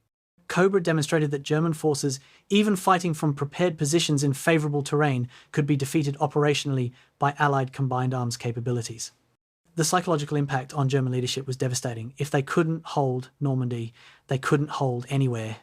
The timeline from Cobra July to German surrender May 8th, 1945, was 41 weeks, suggesting the war could have ended sooner if various constraints had been overcome. But 9 months of additional combat reflected not failure of Cobra, but enormity of defeating Germany completely. Cobra destroyed German forces in France. It didn't destroy German forces in Germany, Italy, the Netherlands, Denmark, Norway, or the East. It didn't eliminate German production capacity, civilian morale, or Nazi regime's determination to fight. Cobra made Allied victory inevitable and relatively timely. Expecting it to produce immediate German collapse overstated what single operation, however successful, could achieve against an adversary still capable of fielding millions of soldiers and operating significant industrial base. Cobra's achievement was making defeat certain, not making defeat immediate. May 8th, 1945, Victory in Europe Day. In Normandy villages, American soldiers celebrated with French civilians, sharing wine and relief that combat finally was over. Some veterans traced their combat experience back to Cobra, that terrifying, exhilarating week when the bocage suddenly became breakthrough, when warfare transformed from grinding attrition to operational exploitation. Staff Sergeant Kenneth Gaforth, who'd survived 2 days of friendly bombing and weeks of subsequent combat, drank cheap cognac with his squad and offered a toast. To those who didn't make it through, his squad, which had numbered 42 men on D-Day and 12 men on July 24th, included 3 originals. The rest were casualties or replacements. Cobra hadn't been the beginning of their war or the end, but it was the moment when everything changed, when stalemate became movement, when survival became possibility, when victory became imaginable. The friendly fire, casualties, haunted veterans, and shaped subsequent doctrine more than any other aspect of Cobra. 383 Americans killed by American bombs over 2 days represented catastrophic coordination failure and acceptable operational risk, simultaneously a paradox that military professionals would debate for decades. The casualties led to immediate changes: improved ground-to-air communication systems, better visual marking techniques, stricter weather minimums for close air support, GPS-guided munitions decades later that eliminated most targeting errors. But the fundamental tension remained. Close air support requires aircraft operating near friendly troops. Proximity creates risk. Risk produces casualties. Cobra demonstrated that accepting casualties from friendly fire could be strategically justified if operational results outweighed losses. It was cold calculus, morally troubling, operationally sound, and psychologically devastating to those who experienced it. July 25th, 1984, the 40th anniversary of Operation Cobra. Survivors of the 30th Infantry Division gathered at St. Lo for commemorations. They walked the ground where hedgerows had stood, now replaced by modern agriculture. They visited the spot where Panzerlehr's command post had been obliterated. They laid wreaths at the memorial for Lieutenant General McNair, killed by friendly fire. Their conversations mixed pride and trauma, pride at achieving breakthrough that changed the war, trauma from memories of bombs falling on American positions. One veteran, asked whether Cobra was worth the costs, answered, after long silence, "We won, didn't we? But I still dream about the whistling. 60 years later, I still hear bombs falling." The psychological scars persisted long after physical wounds healed. Cobra's success didn't erase its costs, it justified them. The operational art lessons from Cobra influenced Cold War doctrine profoundly. US Army planning for potential World War III against Soviet forces in Europe explicitly incorporated Cobra's breakthrough exploitation model: prepare massive firepower, nuclear weapons replacing conventional bombing, strike violently to rupture defensive line, exploit immediately with mechanized forces, maintain tempo to prevent enemy reconstitution. Airland battle doctrine, developed in the 1980s, essentially described Cobra's operational sequence translated to modern warfare: deep strikes to disrupt enemy reserves, close combat to achieve breakthrough, pursuit operations to complete victory. Soviet military analysis of Cobra reached similar conclusions, informing Soviet operational maneuver group concepts designed to exploit NATO defensive ruptures. The operation influenced both sides thinking about future European warfare. 1991, Persian Gulf War. American operational planning for Desert Storm consciously applied Cobra's lessons. Massed air power to disrupt enemy command and control, rapid ground exploitation through created gaps, relentless operational tempo to prevent Iraqi reconstitution. The doctrinal lineage was explicit. Planners at Central Command studied Cobra as example of successful breakthrough operation, adapted its principles to desert warfare, and executed remarkably similar operational sequence. The results: 100-hour ground war, catastrophic Iraqi defeat, minimal Allied casualties validated that Cobra's principles remained relevant 5 decades later against different enemy in different terrain. The innovation wasn't repeating Cobra exactly, but adapting its operational art to contemporary context. The hedge cutter became symbolic of American military innovation culture. Post-war professional military education used Curtis Cullen's story to illustrate principles. Encourage initiative at all levels, reward problem-solving regardless of rank, implement good ideas rapidly even when they violate procedures, support field innovation institutionally. The hedge cutter appeared in training films, staff college lectures, leadership courses. It became shorthand for improvise, adapt, overcome. The ethos that distinguishes adaptive organizations from rigid ones. Whether individual innovation always received appropriate support in practice was debatable. But culturally, organizationally, rhetorically, the hedge cutter represented American military self-image. Problem-solving, practical, willing to try new approaches when doctrine proved insufficient. The counterfactuals around Cobra sparked endless debate among historians and strategists. What if the July 24th bombing had proceeded without abort? Would earlier execution have achieved surprise? What if friendly fire hadn't occurred? Would ground exploitation have moved faster? What if Patton had been allowed to close the Falaise gap? Would more Germans have been captured? What if logistics had sustained the pursuit through September? Could the war have ended in 1944? These questions acknowledge that Cobra's success, while enormous, wasn't absolute or inevitable. Different decisions might have produced different outcomes. But counterfactuals, while intellectually interesting, didn't change actual results. Cobra achieved breakthrough, enabled liberation of France, destroyed German field armies in the West, and made Allied victory certain. Alternative outcomes might have been better or worse, but actual outcomes were decisively successful. 21st century warfare's technological transformation, precision weapons, real-time intelligence, unmanned aircraft, digital communications suggested Cobra might be executed differently with modern capabilities. GPS-guided bombs would eliminate friendly fire risks. Drone surveillance would provide continuous battlefield observation. Digital coordination would prevent the communication failures that plagued 1944 operations. But underlying operational principles would remain constant. Concentrate force at decisive point, achieve breakthrough through overwhelming firepower, exploit immediately before enemy recovers, maintain tempo to complete victory. Technology changes how operations are executed, not whether fundamental operational art principles remain valid. Modern Cobra might look different, but its operational logic would be recognizable to Bradley, Collins, and Patton. The human cost remained Cobra's moral complexity. 40,000 Allied casualties in 6 weeks, thousands of families receiving telegrams that husbands, fathers, sons wouldn't return, 450,000 German casualties, young men from Hamburg, Berlin, Munich who'd been drafted into Wehrmacht and died in Norman fields. French civilian casualties from the fighting and bombing farmers whose fields became battlefields, villagers whose homes were destroyed. The strategic success was undeniable, the human costs were staggering. Both truths coexisted. Cobra demonstrated that warfare, even when conducted successfully according to military art principles, inflicted enormous suffering. Victory justified operational decisions in strategic terms, but didn't eliminate moral weight of casualties inflicted and endured. The ghosts of Cobra, American, German, French, all the dead from 6 weeks of industrial violence, haunted Normandy's quiet fields long after the shooting stopped. July 25, 2025. The 80th anniversary of Operation Cobra, Normandy villages prepared commemorations with dwindling veteran presence. Most Cobra participants were gone, the few survivors over 100 years old. Military historians led battlefield tours, explaining operational sequences to audiences for whom World War II was ancient history. The landscape had changed, hedgerows less dense, fields consolidated, roads modernised. But fundamental terrain features remained. The Saint-Lô-Perriers Road, the ridges around Mortagne, the approaches to Avranches.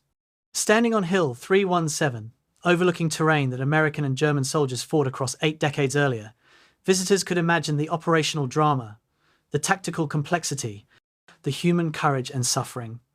Cobra's legacy endured not just in doctrine and strategy, but in memory of what free nations accomplished when they committed fully to defeating totalitarianism.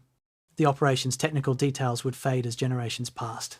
But its essential meaning that decisive action, however costly, was preferable to prolonged stalemate remained relevant to anyone studying military history, strategic theory, or the enduring questions of how democracies wage war.